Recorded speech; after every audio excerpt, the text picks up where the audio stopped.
DGP గారికి కలిసి వారికి మా బాధని సమస్యని అక్కడ ఉన్న పరిస్థితిని ఇమీడియట్గా కేసుల్ని నమోదు చేయమని ఒక విజ్ఞాపన పత్రం డీజీపీ గారికి ఇవ్వడం, ఆ డీజీపీ గారికి ఇచ్చినప్పుడు జస్టిస్ ఈశ్వరయ్య గారు ఉమ్మడి రాష్ట్రాల హైకోర్టు న్యాయమూర్తి, బీసీ కమిషన్ మాజీ చైర్మన్ మరియు రాజ్యసభ సభ్యులు ఆర్ కృష్ణయ్య గారు, మాజీ ఎమ్మెల్సీ జాగృతి అధ్యక్షురాలు కవిత గారు, ఇంకా అనేక మంది పెద్ద మనుషులతో పోయి డీజీపీ గారికి ఇవ్వడం జరిగింది. ఆ రోజు డీజీపీ గారికి చాలా సవివరంగా ఎంతో క్లియర్గా డీజీపీ గారి ఆఫీసులో మేము మాట్లాడిన లైన్ అంతా మీరు తెప్పించుకున్నా చాలా బాగుంటుంది. ఆ రోజు మేము మాట్లాడింది ఏమిటి అంటే, అయ్యా మీరు త్వరగా ఈ కేసులు చేయండి, నాగర్ కర్నూలు పోలీసులు ఒక్క పని చేయడం లేదు, నాగర్ కర్నూలు పోలీసులు మేము నమ్మదలుచుకోలేదు, మీరు వెంటనే ఈ కేసులు కట్టి వాళ్ళని అర్జెంటుగా రిమాండ్కు పంపి నిందితుల్ని శిక్షించాలి, వాళ్ళకి జీవిత ఖైదు పడాలి, ఉరి శిక్ష పడేంత వరకు ప్రభుత్వం బాధితులకు అండగా ఉండి న్యాయం చేయండి, ఆ తర్వాత కాంపన్సేషన్ ఏవైతే ఉన్నాయో దాని విషయంలో కూడా మాట్లాడటం జరిగింది. సరే, పోలీస్ డిపార్ట్మెంట్ పరిగణలో ఉన్నా లేకపోయినా మాట్లాడి, ప్రధానంగా రెండవ విషయం అక్కడ ఏం చెప్పినామంటే, ఇది అసలు కీలకమైన విషయం. రెండవ విషయం డీజీపీ గారికి వివరించింది. ఎందుకంటే అంత పెద్ద పోలీసు అధిపతి దగ్గరికి పోయినప్పుడు విషయాలన్నీ చెప్పాలి. ఇక్కడ ఒక కన్ఫ్యూజ్ జరుగుతూ ఉన్నది. ఈ అయోమయంలో నుంచి గందరగోళ స్థితిని ఏర్పాటు చేసి ఒక నిందని మా మీద వేయడానికి పోలీస్ డిపార్ట్మెంట్ ప్రయత్నిస్తూ ఉంది. ఏమిటి అదేనంటే, ఈ పాప చనిపోయిన పాప తల్లి ఇగో ఈమె ఎవరు? ఇగో ఈ చంద్రకళ, ఇట్రమ్మ, ఈ రజక ఎవరు ఏంటో చెప్తున్నాను. రజక కులంలో పుట్టినటువంటి ఈ చంద్రకళ గారి కుమారుడే గణేష్. ఇగో ఈ గణేష్, ఈ చంద్రకళ గారి యొక్క కోడలే ఇగో ఏం పేరు? మౌనిక. రెండవ కోడలు ఎవరు? ఇగో మహేశ్వరి. కూతురు ఎవరు? కీర్తి. ఈమె చేసుకుంది ఎవరిని? ఒక దళితుణ్ణి. ఇద్దరు కొడుకులు చేసుకుంది ఎవరిని? ఒక కొడుకు ఒక మాలకులలో పుట్టినటువంటి ఒక స్త్రీని చేసుకున్నాడు. మరి మౌనిక మొదట్లో మేము ఏం భావించామంటే, ఇద్దరు కోడళ్ళు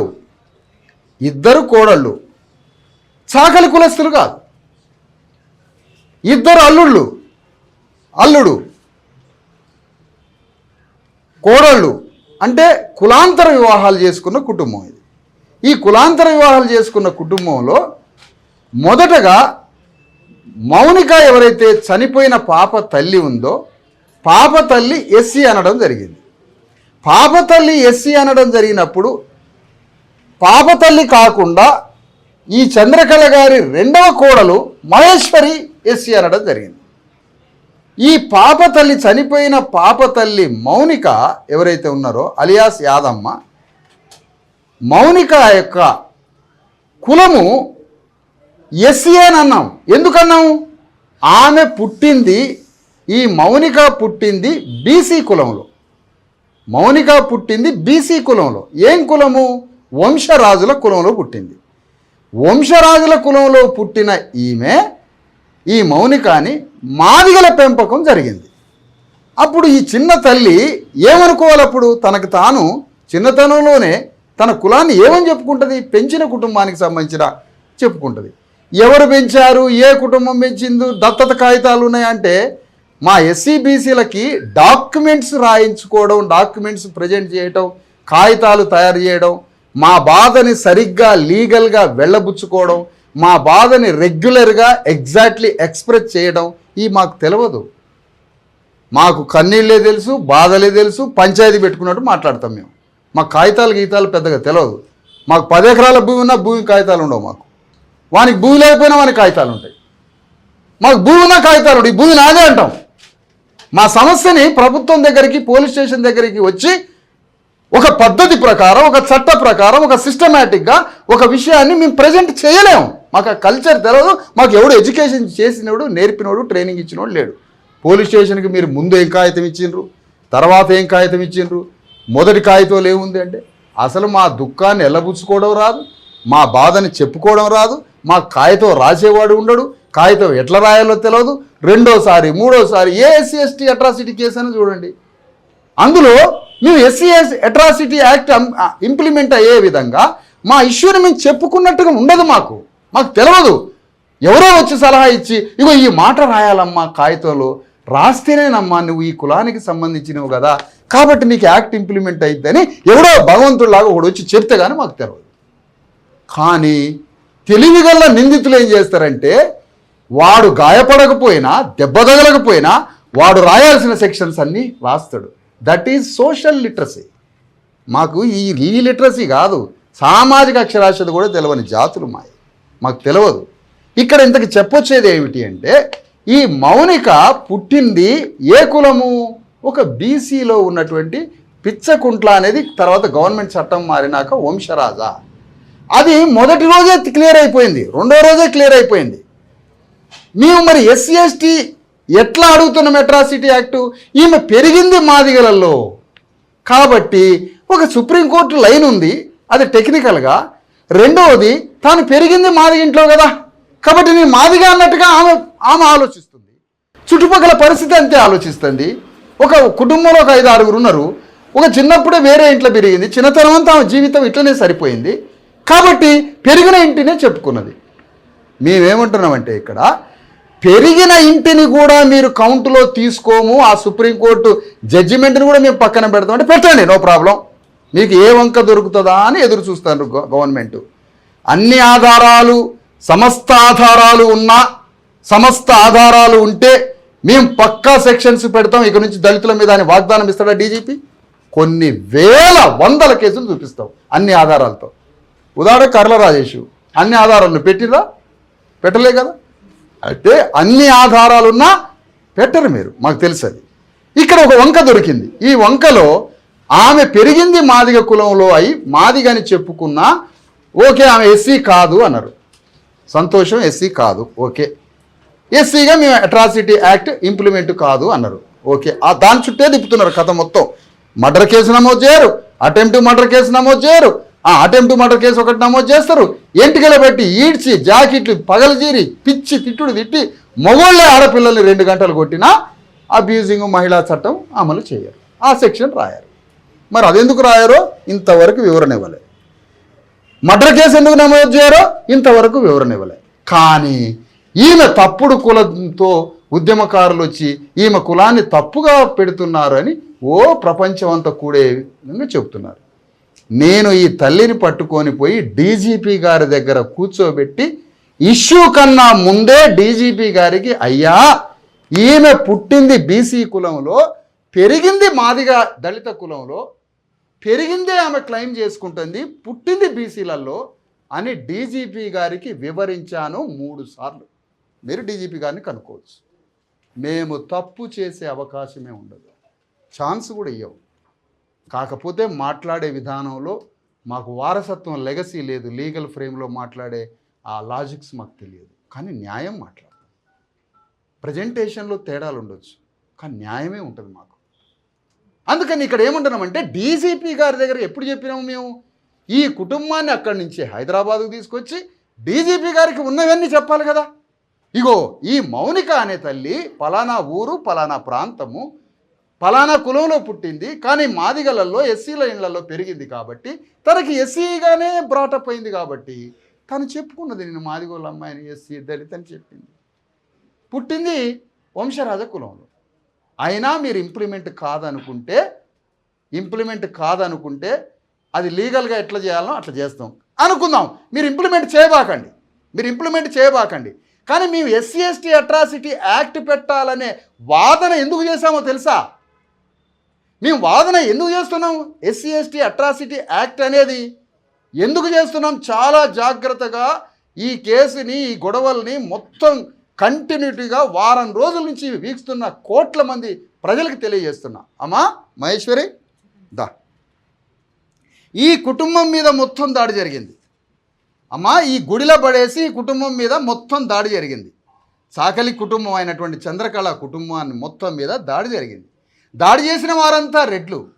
ఈ దాడిలో ఈ చంద్రకళ రెండవ కోడలు, పెద్ద కోడలు, అదే అమ్మా, రెండో కోడలు అంటే పెద్ద కోడలు, ఈ కోడలు పేరు మహేశ్వరి, మేకల అశోక్ కుమార్ తండ్రి, పుణ్యవతి తల్లి లలితాబాగు ఉప్పుగూడ వీరి ఇల్లు. ఈమె ఎస్సీ మాలకులం. జాకెట్లు చింపి కొట్టారు, తలకాయని గోడకేసి బాదారు, అనరాని మాటలు అన్నారు, ఎంటికలు పెట్టి గుంజారు, మాదిగా లంజల్లారని తిట్టారు. దేనికి ఇంప్లిమెంట్ కావటంలే ఎస్సీ ఎస్టీ అట్రాసిటీ యాక్ట్? సమాధానం చెప్పాలి. మేము కోరింది అదే. వారం రోజుల నుంచి మొత్తుకుంటున్నది SC ST atrocity act implement చేయమని. మౌనిక ఒక్క విషయంలో అల్లే. ఈ కుటుంబంలో 2 దళిత స్త్రీలు పేరు మీద అడుగుతున్నాం. అందులో సాంకేతికంగా మౌనిక అనే ఈ అమ్మాయి, ఈ మహిళ శ్రీమతి మౌనిక మీద జరిగినటువంటి ఆ టెక్నికల్ ఇష్యూ పట్టుకున్నారు. కానీ మేము అడుగుతున్నది ఎవరిని? ఈ ఇద్దరు పేరు మీద, ఈ 2 షెడ్యూల్ క్యాస్టు, వీళ్ళ మీద దాడి జరిగింది, అట్రాసిటీ యాక్ట్ ఇంప్లిమెంట్ చేయండి అని అంటున్నాం. అందులో ఏ అబ్జెక్షన్స్ టెక్నికల్గా ఒక్క పాయింట్ కూడా సమస్య లేకుండా ఇగో మాలా కులానికి సంబంధించిన ఈమెను కాదనండి, పోలీసులు ఛాలెంజ్ చేస్తున్నాం, ఈమెను కాదనండి, ఈమెను పట్టుకున్నారు, మరి ఈమెను కాదనండి. మరి ఈమెను కూడా కొట్టి తిట్టినప్పుడు అట్రాసిటీ యాక్ట్ ఎందుకు ఇంప్లిమెంట్ చెయ్యరు? దీనికి సమాధానం చెప్పాలి డిపార్ట్మెంట్. 100% సమాధానం చెప్పాలి. ఒకవైపు పోలీసు ఆరోపిస్తుంది, నిన్న కాంగ్రెస్ పార్టీ ప్రెస్ మీట్ పెట్టింది. పాపం కాంగ్రెస్ పార్టీ ప్రెస్ మీట్లో నిన్న మా కులమేమో కానీ నిన్న ఒక ఆయన కులం మార్చుకున్నాడు. పాపం ఆయన మా కులం మీద చెప్తున్నారు కానీ తల్లిని పట్టుకొని ఏమో కాదు అని. కానీ చాకలి కులానికి సంబంధించిన వీర్లపల్లి శంకర్ నిన్న పాపం ఆయన కులం మారి, మతం మారుతారని సంగతి తెలుసమ్మా, దేశంలో ఎక్కడైనా వర్గం మారుతారని కూడా తెలుసమ్మా. కులం మారండి. నిన్న ఆయన వీర్లపల్లి శంకర్ రెడ్డిగా తయారైంది నిన్న. పాపం ఆయన సాకలి వారికి కూడా టికెట్ ఇచ్చినాం అనేమో దేశవ్యాప్తంగా కాంగ్రెస్ పార్టీ ప్రచారం చేసుకుంది. పాపం పెంటగుడ్డలు ఉతికే శంకర్కి టికెట్ ఇచ్చినామని రేవంత్ రెడ్డి గారు చెప్పుకున్నారు. కానీ వీర్లపల్లి శంకర్ కాస్త ఎర్రగా, ముఖం కూడా కొంచెం లావుగా, మంచి మందంగా ఉండేసరికి మంచి తెల్లగా ఉంటాడు ఆయన మనిషి, అందంగా ఉంటాడు ఆయన. ఈ అందంగా ఉంటాడు అనేటువంటి వీర్లపల్లి శంకర్ కాసేపు అద్దంలో చూసుకొని వీర్లపల్లి శంకర్ రెడ్డిగా మారిపోయింది నిన్న. బాధాకరమైన సంతోషకరం. మా ఊడు రెడ్డిగా మారినమ్మా, మా బీసీ ఎస్సీ ఎస్టీ వర్గం నిన్న రెడ్డి అయిపోయింది ఆయన. మరి ఇది సంతోషపడాలన్నా బాధపడాలన్నా మాకు తెలియదు. పాపం ఆయన రెడ్డిగా మారిపోయింది రెడ్డిగా.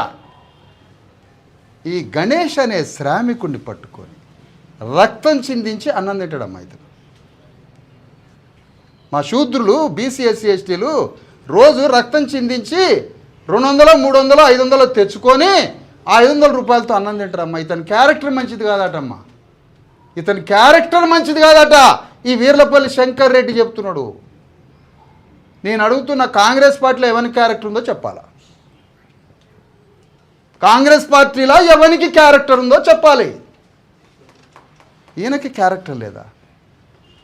ఏం తప్పు చేసిండని క్యారెక్టర్ లేదంటున్నావు? నిన్న ఈయన క్యారెక్టర్ లేదనో, వీళ్ళ క్యారెక్టర్ లేదనో అన్అఫిషియల్గా చెప్పు. అన్అఫిషియల్గానేమో ఈ కుటుంబానికి క్యారెక్టర్ లేదని చెప్తున్నావు, అఫీషియల్గా ప్రెస్లోనేమో గణేష్కి క్యారెక్టర్ లేదని చెప్తున్నావు. ఏం క్యారెక్టర్ కరెక్ట్ లేదో చెప్పాలా? మరి నువ్వు చెప్పాలా? క్యారెక్టర్ లేదా ఏందో చెప్పాలి. అది ఏందో ఆ క్యారెక్టర్ ఏంటో మరి ఎట్లనో. What is the define character ఏంటి? సర్టిఫికెట్ ఇవ్వాలి, ఎంఆర్ఓ దగ్గర ఇవ్వాలి. మరి మళ్ళీ ఎంఆర్ఓ క్యారెక్టర్ ఉండాలి. 24 క్యారెట్ లేకపోవచ్చు, క్యారెక్టర్ ఉంది మనవాడికి. కానీ నోరు జారిండు వీర్లపల్లి శంకర్ రెడ్డి, నోరు జారిండు. క్యారెక్టర్ లేదు అన్నాడు అఫీషియల్గా. క్యారెక్టర్ కుటుంబానికి కూడా లేదు అన్నారు. ఆ రికార్డు కూడా ఉంది మన దగ్గర. మేము కోరేది ఏంటంటే కాంగ్రెస్లో ఎవరికి క్యారెక్టర్ ఉంది? కాంగ్రెస్లో క్యారెక్టర్ ఎవరికి ఉందో చెప్పాలి. మీ ఎథికల్ది ఏమైనా ఉందా క్యారెక్టర్? మాట్లాడుకుంటే చాలా మాట్లాడాల్సి వస్తుంది. వాటి జోలికి పోవద్దు దయచేసి. మేము కేసు టేకప్ చేసింది సంఘం. అనేక సంఘాల సభ్యులు ఉన్నారు ఇందులో, అనేక రకరకాల జ్యుడిషియరీలో హైకోర్టు ప్రధాన న్యాయమూర్తి వచ్చిండు మొన్న డీజీపీ దగ్గరికి. మామూలు విషయమా అది? నేషనల్ బీసీ కమిషన్ మాజీ చైర్మన్ అతను. 50 సంవత్సరాల నుంచి, ఆయన 75 ఏళ్ళు ఆర్కెస్ట్రా గారికి 55 ఏళ్ల నుంచి బీసీ ఉద్యమం నడిపిండు, హక్కుల కోసమే నడిపిండు. ఓకే, రాజ్యాధికారం కాదు, హక్కుల కోసమే నడిపిండు. హక్కుల విషయంలో ఆయన ఎవరు తప్పు పట్టరు. అంత పెద్ద నేత వచ్చి ఇగో మా వాళ్ళకి అన్యాయం జరిగిందని డీజీపీకి చెప్పాడు. అప్పుడు నేను వివరించిన, ఇగో ఈ మౌనిక ఫలానా సామాజిక వర్గంలో పుట్టి ఫలానా సామాజిక వర్గంలో పెరిగి పెద్ద అయింది, కానీ ఎక్కడ పెరిగింది, ఏ రోజు పెరిగింది, ఏ కుటుంబంలో పెరిగింది, దత్తత మాకు ఆ కాగితాలు తెలియవు సార్. మా వర్గాల కాగితాలు తయారు చేసుకోవడం రాదు సార్. అట్లా లక్షల ఎకరాలు పోగొట్టుకున్నాం సార్, భూమి కూడా కాగితాలు లేక. మాకు మాట్లాడే విధానం కూడా తెలియదు సార్, మాకు మాట్లాడే విధానం తెలియదు. 10 సార్లు కాగితం రాసిస్తాం సార్ మీకు 10 సార్లు కాగితం. మీరు ఏలు ముద్దలు తీసుకుపోయి గుంజి వేసిపిస్తేనేమో కరెక్ట్ ఉంటాయి కాగితాలు. మీ సొంతంగా కాగితం రాయాలంటే రాయలేము ఒక్కోసారి. అది కూడా చెప్పింది ఎస్సీ ఎస్టీ అట్రాసిటీలో కాగితాలు ఎందుకు రాయలేకపోతే దానికి ఎవరు సెక్యూర్గా ఉండాలి, ఎవరు నిలబడాలి, ఎవరు అడ్వకేట్కి ఇచ్చే నిధులు విధులు అన్నీ చెప్పింది అది. అందుకనే ఈ సందర్భంగా ఏమంటున్నామంటే, మేము అట్రాసిటీ అంటే జనం ఎక్కడ అయోమయాల్లో గురి కాబడ్డరు అంటే అట్రాసిటీ యాక్ట్ ఇంప్లిమెంట్ చేయమన్నది కేవలము మౌనిక విషయంలో అడగలేదు. ఇగో మీరేం చేశారు ఇప్పుడు? అగో ఫలానా మౌనిక కాదు, ఈ కేసు అంతా తప్పుదోవ పట్టించారు, ఫలానా ఉద్యమకారులు ఇట్లా మాట్లాడుతారు అట్లా మాట్లాడుతారు అని అంటారు. మరి మహేశ్వరి సంగతి ఏంది నాన్న? అయ్యా ఇర్లపల్లి శంకర్రెడ్డి, ఎర్రగా బుర్రగా ఉన్నావు శంకర్రెడ్డి, మరి ఏం చెప్పాలి నువ్వు? మహేశ్వరి సంగతి ఏంటి? మహిళల్ని వేధించినటువంటి అబ్యూజింగ్ మీద సెక్షన్స్ అయ్యి దాని సంగతి ఏంటి? దాని సంగతి క్యారెక్టర్ లేదంటాడు. ఏమైనా క్యారెక్టర్ కులమానం ఇతనికి పాపం. అందుకని ఈ సందర్భంగా డీజీపీ గారితో మేము అనేది ఏంటంటే, మొత్తంగా వెరసి ఈరోజు డీజీపీ గారిని కలిసి ఇది 2వ రోజు సార్. దాదాపుగా 42 గంటలైంది ఇప్పటికి. మధ్యాహ్నం 3ంటికి 48 గంటలు అవుతుంది. మరి 2వ రోజు సార్ ఎదురు చూస్తున్నాం. పేదలు, ఇలాంటి సామాజిక వర్గం ఎక్కడో గ్రామం 160 కిలోమీటర్ల నుంచి వచ్చారు. భద్రత డీజీపీ గారికి చెప్తున్నాం మేము. ఆ రోజు చెప్పాం, అయ్యా భద్రత ఇవ్వన్నాం, ఏం భద్రత ఇవ్వలేదు. మా ఆఫీస్లో తలదాచుకున్నారు. ఆ రోజేమో బస్టాండ్లో తలదాచుకున్నారు. చచ్చిపోయిన శవాన్ని ఏమో హాస్పిటల్లో మళ్ళీ పెట్టినారు. పొద్దున్నే 5 గంటలకు తీసుకుపోయి సమాధి చేసుకున్నారు. వీర్లపల్లి శంకర్రెడ్డి గారు ఏమంటారంటే, నిన్న పాపట నీలోఫర్లో వైద్యం చేయించుకుంటుంది, ఆ చనిపోయింది వీళ్ళు తంటే చనిపోలేదు అంటాడు. నేను అంటున్నా శంకర్రెడ్డి గారిని, ఎట్లా చనిపోయిందో చెప్పాలి అంటున్నా. ఆగలన్నా, ఎట్లా చనిపోయింది? చక్కగా ఆడుకుంటూ 2 నెలల పాప తన పొత్తిళ్లలో మంచిగా ఉంటూ ఆనందంగా ఉంటున్న పాప ఎట్లా చనిపోయింది చెప్పాలి. ఇది శంకర్రెడ్డి గారు చెప్పాలి. అక్కడ ఎమ్మెల్సీ వారి పేరు ఎవరెవరి పేర్లో చెప్పాల్సి వస్తుంది. నేను ఎప్పుడు నోట్లో అంబేద్కర్, పూలే అనుకొని నోరుని పట్టుకొని ఎవరెవరి పేర్లో చెప్పాల్సి. ఏం తెలవక ఏం చేస్తుంది? రండి అన్న, బ్యాగ్ తీసుకోండి. వీళ్ళంటే అన్ని రకాలుగా బాగుంటుంది. అయితే మేము కోరేది ఏంటంటే, ఈ పాప ఎట్లా చనిపోయిందో చెప్పాలి. నువ్వు 7 నెలలకి పుట్టింది కాబట్టి, ప్రీ డెలివరీ అయింది కాబట్టి చనిపోయిందా అంటే, నేను అంటానికి పోస్ట్ డెలివరీ అయితే బాగుండాలే. ఇంకా నయం 9 నెలలు కాక 10 నెలలు అయితే ఇంకా మేము దన్నినట్టయితే బాగుండేదానిలే. ప్రీ డెలివరీలో బ్రతికిన వాళ్ళు 90% పైన ఉంటారమ్మా. నేను చెప్తున్నా గైనకాలజీ రిపోర్టు. ఒక గైనకాలజీ ప్రొఫెసర్ని అడిగిన, 7 నెలలకు పుట్టినా 8 నెలలకు పుట్టినా పౌష్టికంగా సిస్టమే. ఆఫ్టర్ డెలివరీ తర్వాతనే మనిషి క్రమంగా శక్తివంతంగా తయారైంది. ఆఫ్టర్ డెలివరీ 20 ఏళ్ళ వరకు బ్రాటప్ అవుతూ ఉంటారు. 20 ఏళ్ళ వరకు బ్రాటప్ అవుతారు. మంచిగా నీలోఫర్లో ఏమీ కాదు, ఆరోగ్యంగా ఉంది, చక్కగా మీరు చదువుకోండి, మంచిగా పెంచుకోండి, బ్రహ్మాండంగా ఉంది ఆరోగ్యం, కొంచెం జాగ్రత్తగా ఉండండి అన్న మాటే చెప్పిండ్రు. ఆ పాప మంచిగా తల్లి దగ్గర ఉన్నది. భయభ్రాంతులకి గురై కాలుతో తంతే అంత దూరం పడ్డాక ఆ అంత దూరం పడ్డ దాంట్లో దెబ్బ తగలడం ఒకటే కాదు, అక్కడ జరిగిన పెనుగులాట, కొట్లాట, అరుపులు, శబ్దాలు, తండ్రిని తల్లిని ఒక యుద్ధ వాతావరణంలో 2 నెలల పాప ఎంత టెర్రరైజ్ కావాలి, చిన్నతనంలో ఆ పాప మెదడు ఎంత చిట్లిపోవాలి. అది చైల్డ్ సైకాలజిస్టులతోటి చేయించేది తప్ప పోస్ట్ మార్టంలో బయటకు వచ్చే అంశాలు కావు అని చెప్తున్నాం మేము. అందుకనే వీర్లపల్లి శంకర్ రెడ్డి గారు, అయ్యా రజక సోదరులారా, మరి మీకు తెలియకుండా వారికి పేరు పెట్టాము.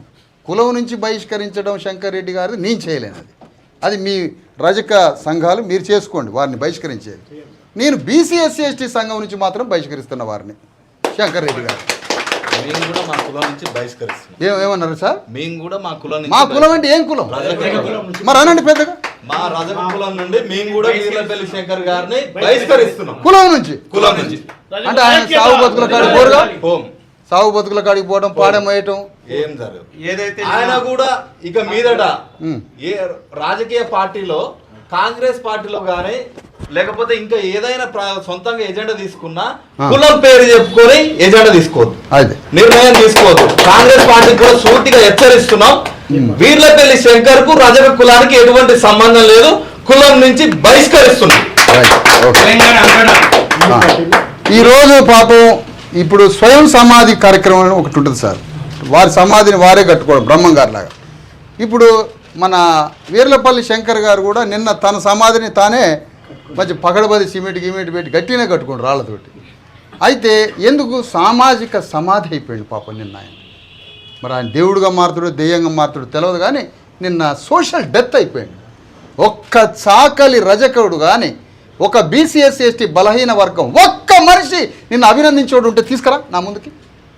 ఎవ్వరు అభినందించలే నీ స్టేట్మెంట్తో. కానీ రెడ్ల కుట్ర చూసిండ్రా, మళ్ళీ బలి చేసింది ఎవరిని? మన శంకర్నే. అది పోలీస్ ఆఫీసర్స్ ఎవరు మధ్యలో? ఒక గోళ్ళ ఆయన, ఒక ఎరకల ఆయన, ఒక ఎస్సీ ఆయన. ఏదైనా కేసు అటు ఇటు అయితే ఎవరిని సస్పెండ్ చేయాలి? బీసీఎస్సీ పోలీసు వాళ్ళని చేయాలి. రాజకీయంగా ఎవరిని సమాజ్ చేశారు ఇప్పుడు షాద్నగర్లో? ఒక్క బీసీఎస్సీ ఎస్టీ ఓటు వేయకుండా వీర్లపల్లి శంకర్ని. ఇది తెలుసా అన్న నీకు? ఎర్రగా బుర్రగా ఉన్నావు కానీ ఇది తెలుసా నీకు? రాజకీయం తెలవకపోయాను. ఇక వీర్లపల్లి శంకర్ సమాజ్ పార్టీ పెట్టాలి నువ్వు, ఇక కాంగ్రెస్ని వదిలిపెట్టి. ఏం పద్ధతి? నీ కుట్ర నుంచి జరుగుతుందో తెలుసా? నీ నోటితోటి ప్రెస్ మీట్లో బాధితుల క్యారెక్టర్ మంచిది కాదని చెప్పించిర్రనా? అది కుట్ర, అది కుట్ర. ఆడ బెల్లయ్య నాయకు పాల్గొంటాడు పాపం, పైన ఉన్న మారోజు వీరన్న తూ అని కూర్చుంటాడు బెల్లయ్య నాయకు మీద. నువ్వు బాధితుల పక్షాన ఉంటావా, నిందితుల పక్షాన ఉంటావా? ఇదే నాన్నయ్య నీ మార్క్సిజం, నీ కమ్యూనిజం? బెల్లయ్య, ఇదేనా నీ మార్క్సిజం, కమ్యూనిజం? ఆడ పోయి బాధితుల పక్షాన మాట్లాడతావా, నిందితుల పక్షాన మాట్లాడినావా? మల్లురవి గారు ఇక్కడికి వచ్చిండ్రు, బాధితులను చూసిండ్రు, ఆయన సంఘం నుంచి ఏదో సహాయం చేస్తామని చెప్పిండ్రు. కానీ మల్లురవి గారు కూడా నిందితుల పక్షానే మాట్లాడిండే నిన్న. ఏమి న్యాయం అన్నా? నిన్ను పార్లమెంటుకు పంపింది దేనికి? షెడ్యూల్ క్యాస్ట్ ప్రజల్ని రక్షించు, బడుగు బలహీన వర్గాలకి ప్రత్యేక నియోజకవర్గాలని అంబేద్కర్ ఇస్తే అక్కడి నుంచి వంశీ అనే ఎమ్మెల్యే, మల్లురవి అనే పార్లమెంటు సభ్యులు ఇద్దరు చట్టసభలకు పోయి నీ ప్రజల్ని రక్షించమని రాజ్యాంగం ద్వారా నువ్వు చట్టసభలకు పోతే మమ్మల్ని గొడ్డలు పెట్టి నరికినవు కదా మల్లురవి అంటే వంశీ. ఏమి డాక్టర్లు సార్ మీరు? ఇంతమంది వచ్చి పలకరిస్తారు కదా, రోజు 100 మంది వస్తారు ఈ బాధితులకి. ఒక్క ఎమ్మెల్యే వచ్చిండా, ఒక్క మంత్రి వచ్చిండా? ఎందుకు రావట్లే ఈ మంత్రులు?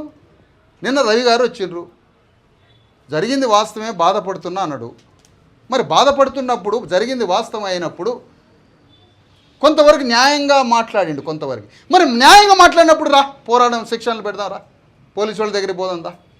ఎందుకు మీకు ఇంత? అదే మావోడు ఎవడన్నా బీసీ ఎస్సీ ఎస్టీ వర్గం చిన్న తప్పు చేస్తే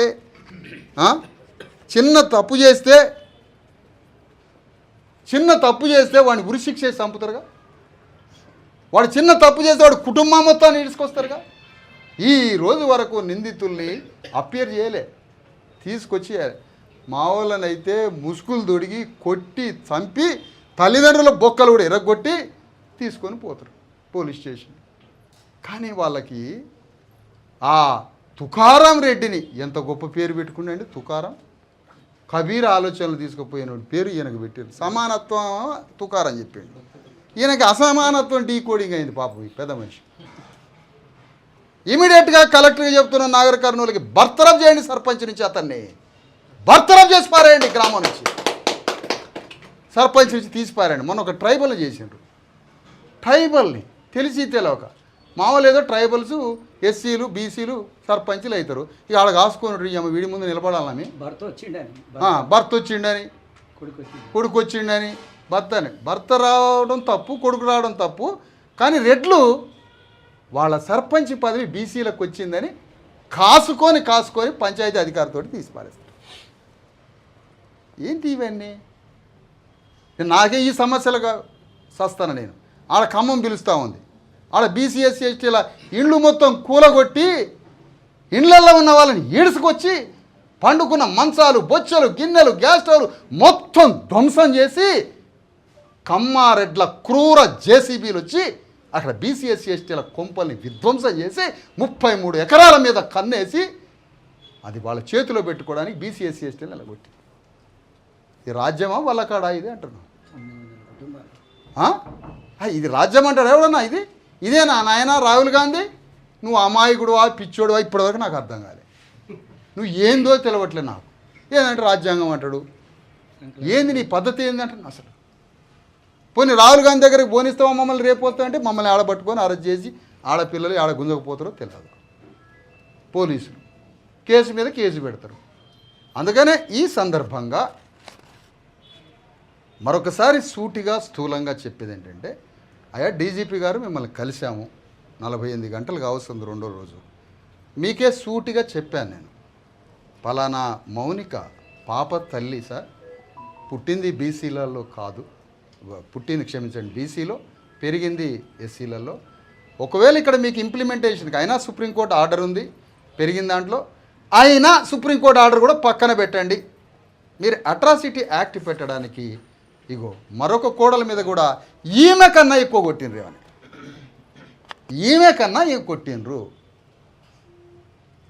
జాకెట్ చింపినరు, ఎంటికలు బట్టి గుంజినరు, మాలామాదిగా లంజల్లారా అన్నారు, సాకలి ముండల్లారని 100 సార్లు అన్నారు, మాలామాదిగా ముండల్లారని 10 సార్లు అన్నారు. ఇది సహజంగా వాళ్ళ ఇళ్లలో వాళ్ళ నోట్లో వచ్చే కూతలయ్యా గ్రామాలల్లా. మీకు గ్రామ వ్యవస్థ తెలిసో లేదో తెలియదు మరి పోలీస్ ఆఫీసర్లకి. ఎవరా నువ్వు? నేను సాగలలో పోరగాని సార్ అంటాడు. కులమే ఆడ, మొత్తం కులమే, ఏముంటుంది పేరు కాదు ఆడ, ముందు కులం చెప్పుకోవాలి. మాలామాదిగా సాకలోడు మాడు మంగళోడు అని అంటారు వాళ్ళు, ఇదే పని వాళ్ళది. అంత ఘోరంగా దుర్భాషలాడిన ఈ కోడలు, ఈ ఇద్దరి విషయంలో మేము అట్రాసిటీ యాక్ట్ అన్నాం. కానీ అక్కడేదో పెద్ద డిస్కవరీ ఛానల్ పెట్టినట్టుగా ఈ అమ్మాయి బీసీలలో పుట్టింది కదా అని ఈ అమ్మాయి చుట్టూ సెంట్రీగా తిప్పి ఇదేదో పెద్ద నేరం తప్పులాగా, ఇదేదో పెద్ద నేరం చేసినట్టుగా, ఇదేదో తప్పు దొరికినట్టుగా ఈ మొత్తం కేసులో నుంచే బయటపడాలని పోలీసులు ఇదేదో అలెగ్జాండర్ విజయంలాగా తిరుగుతున్నారు. అలెగ్జాండర్ విజయం అట ఏమో బీసీ. మేము ఈ ఒక్క మనిషి గురించి నేను అడిగినా ఎక్కడైనా తీసుకురండి, పోలీస్ స్టేషన్లో కానీ డీజీపీ గారి దగ్గర కానీ ఇంకొక దగ్గర కానీ ప్రెస్లో కానీ ఈ మౌనిక ఒక్క విషయంలో నేను అడిగిన అట్రాసిటీ యాక్ట్. నేను అడిగింది కుటుంబంలో ఇద్దరు ఉన్నారు,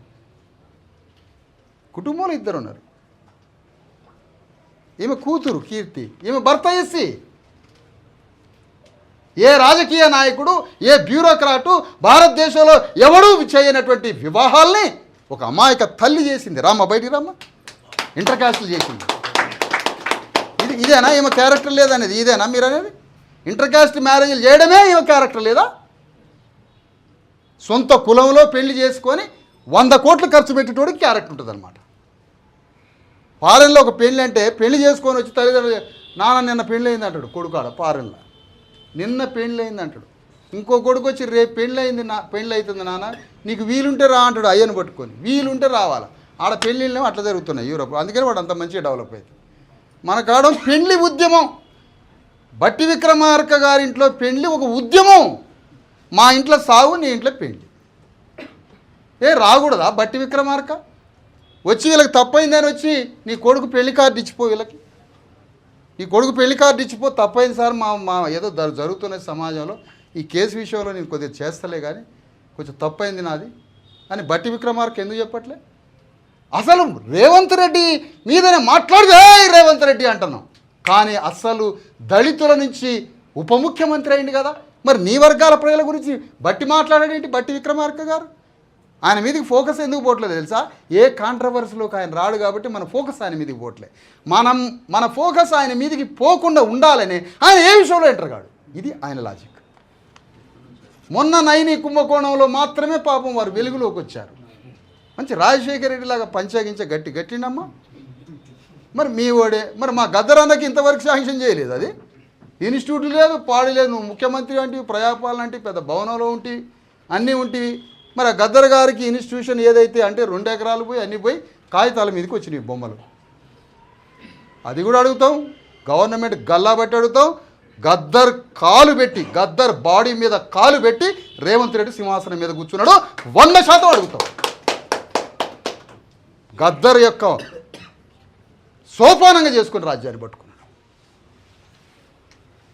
అందుకని మేము అంటున్నామయ్యా, సరే ఖమ్మం గద్దరు అన్ని విషయాలు మాట్లాడతాం, మాకు వేరే పని లేదు. పేద ప్రజలు, మధ్యతరగతి ప్రజలు, బీసీ ఎస్సీ ఎస్టీలు, పేద అగ్రవర్ణాల గురించి మాట్లాడి న్యాయం చేసి కొట్లాడడమే జీవితంగా పెట్టుకున్నాం. మాకేం లేదు, ఇదే కార్యక్రమం.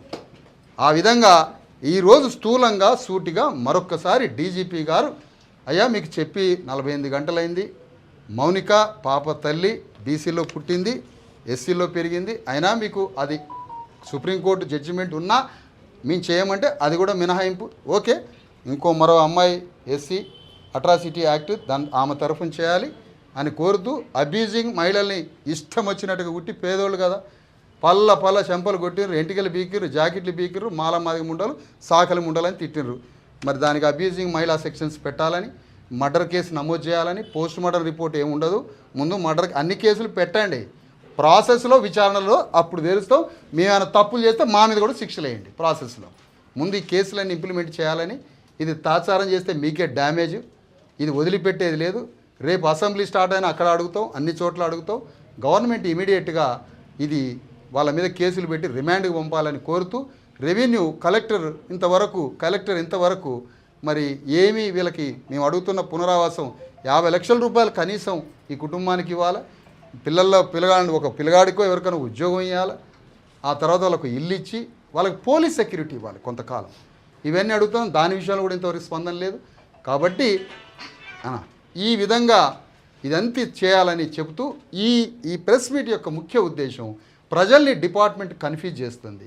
ఆ గ్రామంలో కొట్టినటువంటి నిందితులు ఎవరైతే ఉన్నారో వాళ్ళు అనేక రకాల సమాచార సాధనాలతో మనుషుల్ని డిమోరలైజ్ చేస్తున్నారు. అయా ప్రజలారా, ఇది క్లియర్గా వినాలని కోరుతూ మరి ఈ సందర్భంగా గద్దర్ గారి కుమారుడు సూర్యం గారు వారు మాట్లాడాలి, ప్రొఫెసర్లతో మాట్లాడాలి.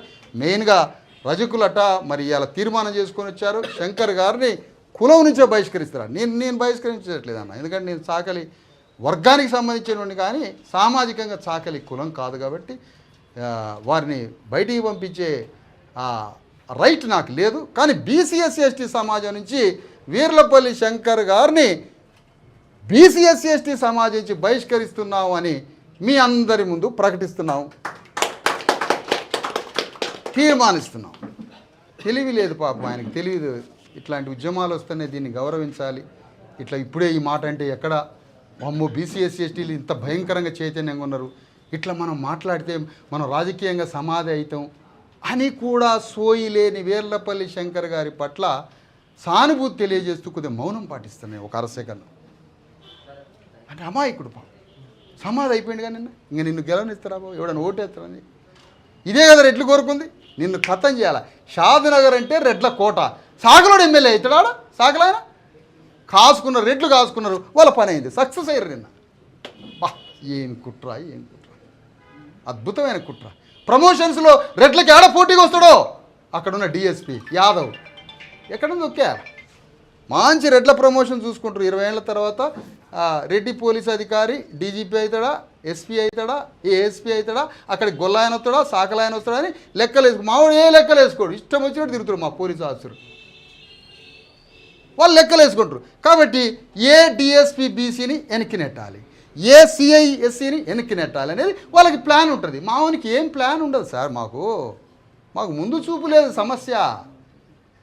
మాకు ముందు చూపు లేదు. మమ్మల్ని మందు చూపులో ఇరికిచ్చారని చెప్తూనే ఉన్నాం. మాకు మందు అలవాటు కూడా లేదు. మేము అసురులం. మాకు మందు చూపు అలవాటు లేదు. మీరు అలవాటు చేసి సంవత్సరానికి 1,00,000 కోట్లు వేసుకపోతారు మా రక్తంతో ఎక్సైజ్ ట్యాక్స్. ఇవన్నీ అర్థం చేసుకోవాలి. బీఆర్ఎస్ పార్టీలో ఉన్న అనేక మంది నాయకులు ఓకే కేటీఆర్ గారు పోయినరు, మాకు సానుభూతి తెలియజేసిర్రు, విషయాన్ని ఖండించారు, అభినందనలు, సంతోషం. మరి మిగతా శ్రీనివాస్ గౌడ్ గారు కూడా వచ్చారు, ఆఫీస్కి 2 సార్లు వచ్చిపోయాడు, సంతోషం. మరి ఏరైనా మీ పార్టీలో ఎమ్మెల్యేలు ఏడిపోయారు, మా ఎర్రోళ్ళు ఏడిపోయాడు, మా బాల్కని సుమన్ జైలునే ఉండా ఇంకా జైలు. మరి ఎర్రోళ్ళు ఏడిపోయాడు, మా బాల్కని సుమన్ ఏడిపోయాడు, తలసాని ఆడిపోయాడు. మిగతా ఎస్సీ ఎస్టీ బీసీలు వారే కాదండి, ఒక మానవీయ సంఘటన జరిగింది. మీ పార్టీలో ప్రతినిధులు రావాలి. బీజేపీ పార్టీ మా శంకరన్న ఏడి ఫ్లోర్ లీడర్ ఏ శంకరన్న? ఆదిలాబాద్ శంకర్, పాయల్ శంకర్ మా బీసీ ఫ్లోర్ లీడర్ ఇచ్చారు. ఏడి ఇంతవరకు? పాయల్ శంకర్ అన్న కూడా ఇక్కడికి రావాలని కోరుతా ఉన్నాం. మీ party floor leader Nirmal MLA ఎవరు? మహేశ్వర్ రెడ్డి. మరి వారు కూడా రావాలి. ఎందుకు రావట్లేదు?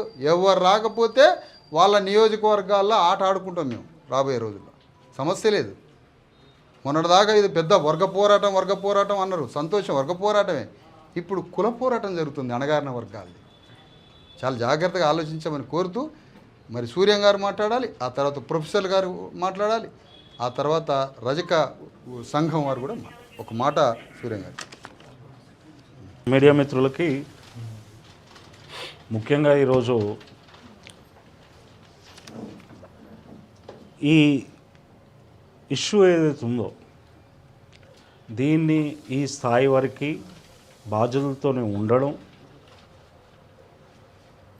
వారిని ఒక రాష్ట్ర వ్యాప్తంగా దేశవ్యాప్తంగా ఇది ఒక వెలుగులోకి తీసుకురావడంలో మనందరూ తెలిసిన విషయమే డాక్టర్ విశారదనన్న గారి పాత్ర పోషించడమే కాదు, వారిని పట్టుకొని తిరుగుతూ ఉన్నాడు.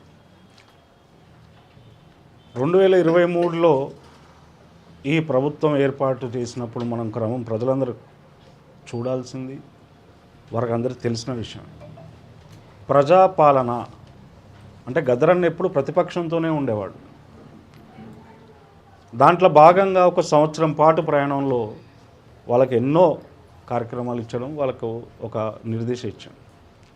కానీ ఈరోజు విరుద్ధంగా అంటే ప్రజాపాలనకు విరుద్ధంగా జరుగుతున్న ఇలాంటి ఎన్నో సంఘటనల్లో ఇది చాలా ముఖ్యమైన సంఘటన. ఒక పసిపాపను కోల్పోయిన తల్లిగా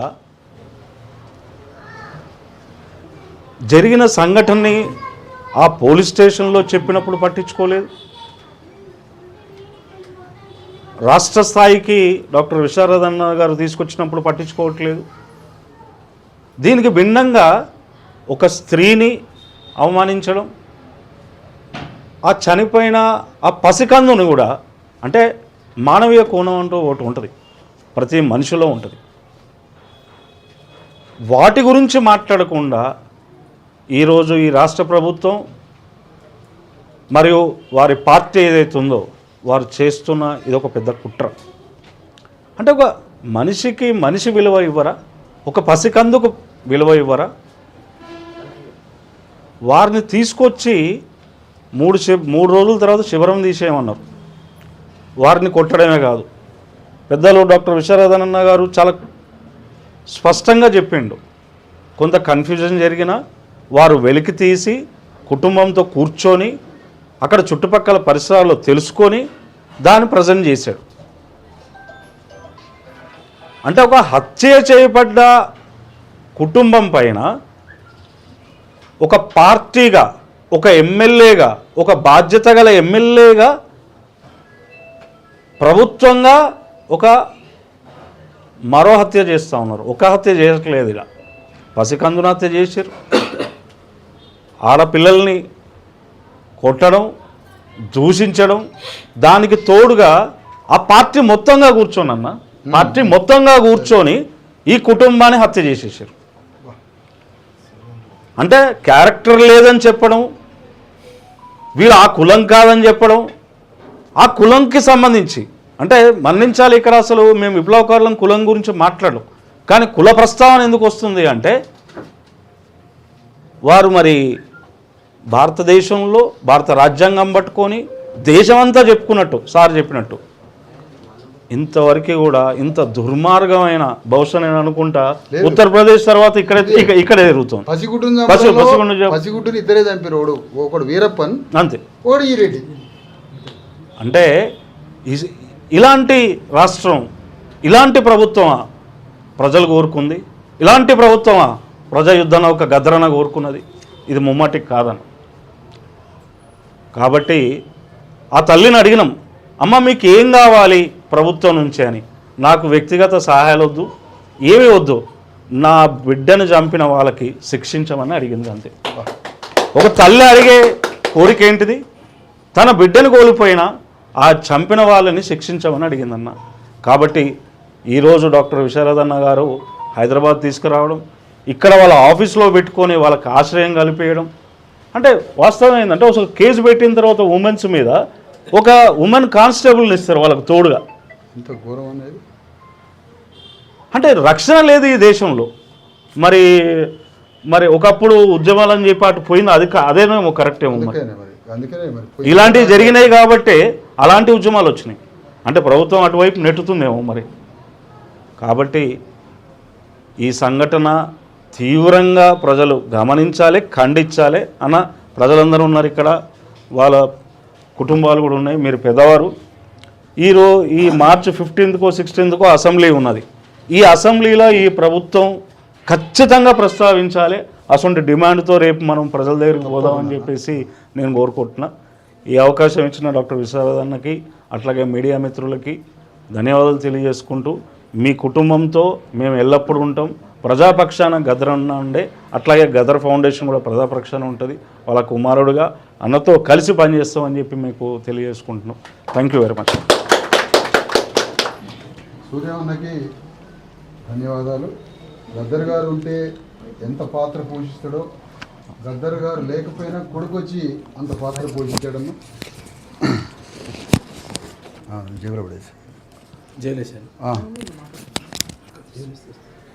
జైలేమనో నాకు కొద్దిగా వినపడట్లేదు ఈ మధ్య, అందుకని ఆ విధంగా గద్దర్ గారి యొక్క లోటుని కొడుకు వచ్చి తీర్చినందుకు వారికి ధన్యవాదాలు తెలియజేస్తున్నాం. ఇప్పుడు రజక సంఘానికి సంబంధించిన రాష్ట్ర నాయకులు మనం ఎవరిని మాట్లాడుతున్నారు? అభయేందర్ని మాట్లాడాలని కోరుతున్నాం.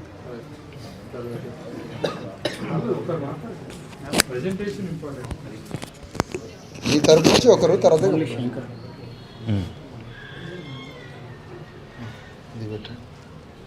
ఇది కీలకమైన సంఘటన అండి, ఎందుకంటే వాళ్ళు బహిష్కరించడానికి వచ్చారు మీటింగ్.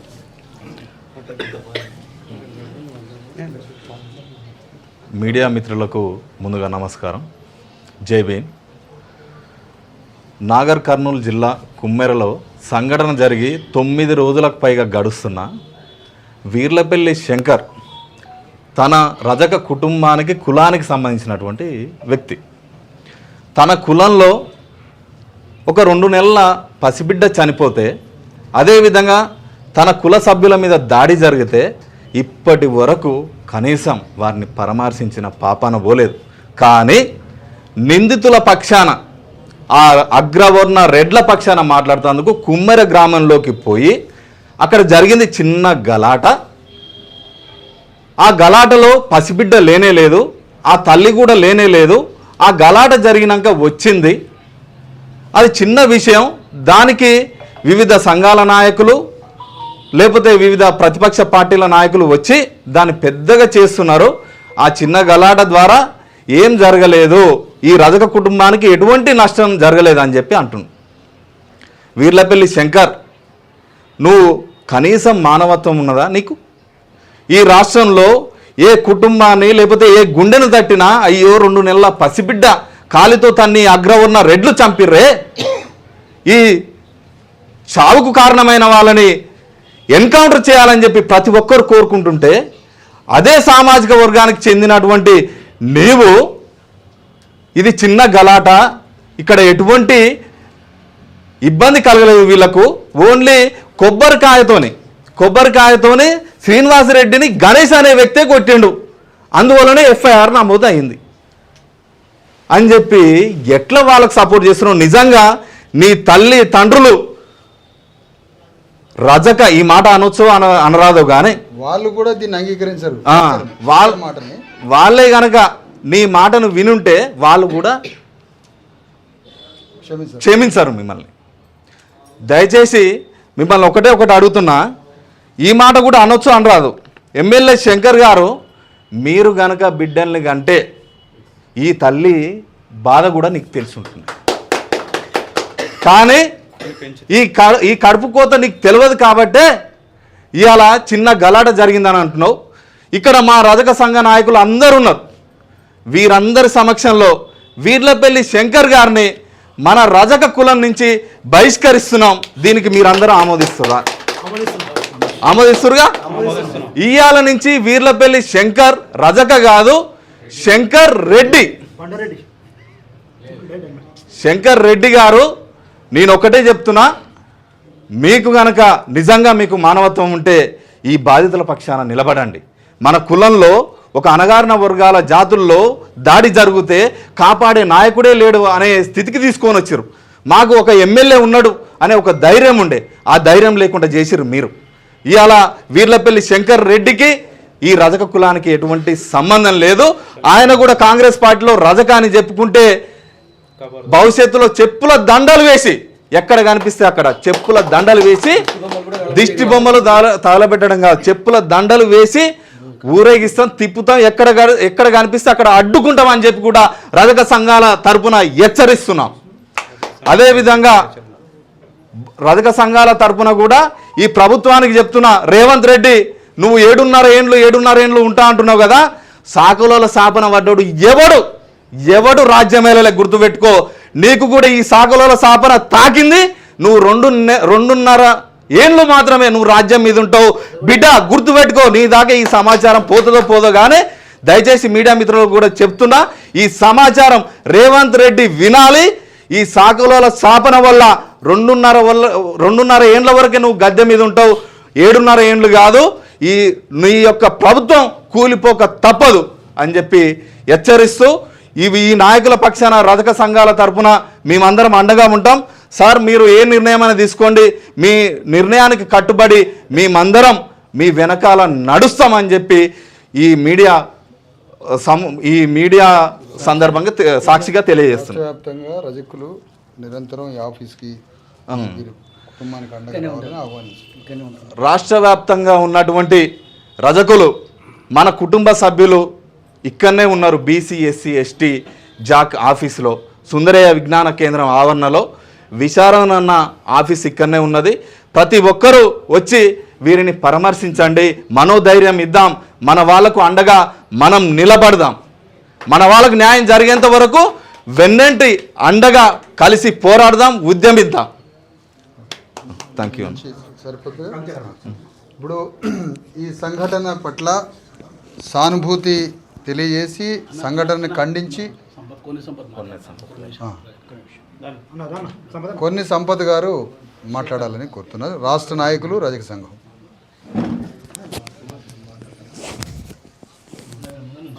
అందరికీ నమస్కారం. ఈరోజు ఏదైతే డాక్టర్ విశారదన్ మహారాజ్ అన్నగారు మా ఫోన్ పనిచేయండి సార్, మా కులానికి అండగా నిలబడ్డందుకు యావత్ రజక జాతి తరపున మేము అన్నకు రుణపడి ఉంటాం.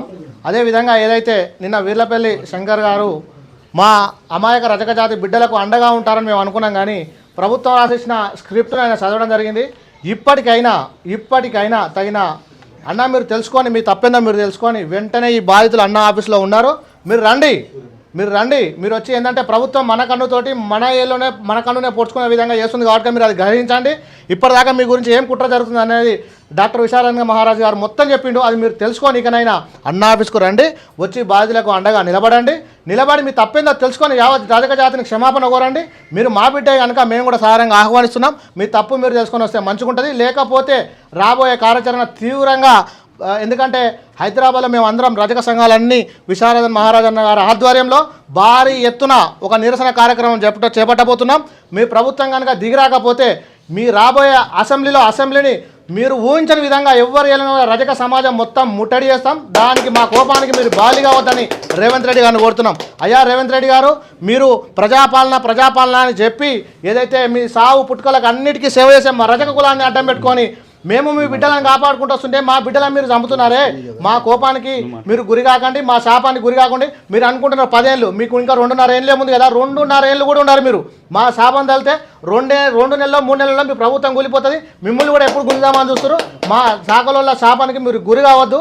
వెంటనే ఈరోజు మీరు ఈ ప్రెస్ మీట్ చూసి బాధితులకు తగిన న్యాయం చేయండి. లేని పక్షంలో అన్నగారి ఆధ్వర్యంలో తీవ్రంగా ఉద్యమాలు ఉధృతం చేస్తాం. ఎక్కడికి వెనకపోయలేదు. మీరు ఎంతమంది మీద కేసులు పెట్టుకుంటారో పెట్టుకోర్రి. రజక సమాజం మొత్తం ఊరు నుంచి ఇప్పుడు ఊర్లలో చేస్తారు ఉద్యమాలు.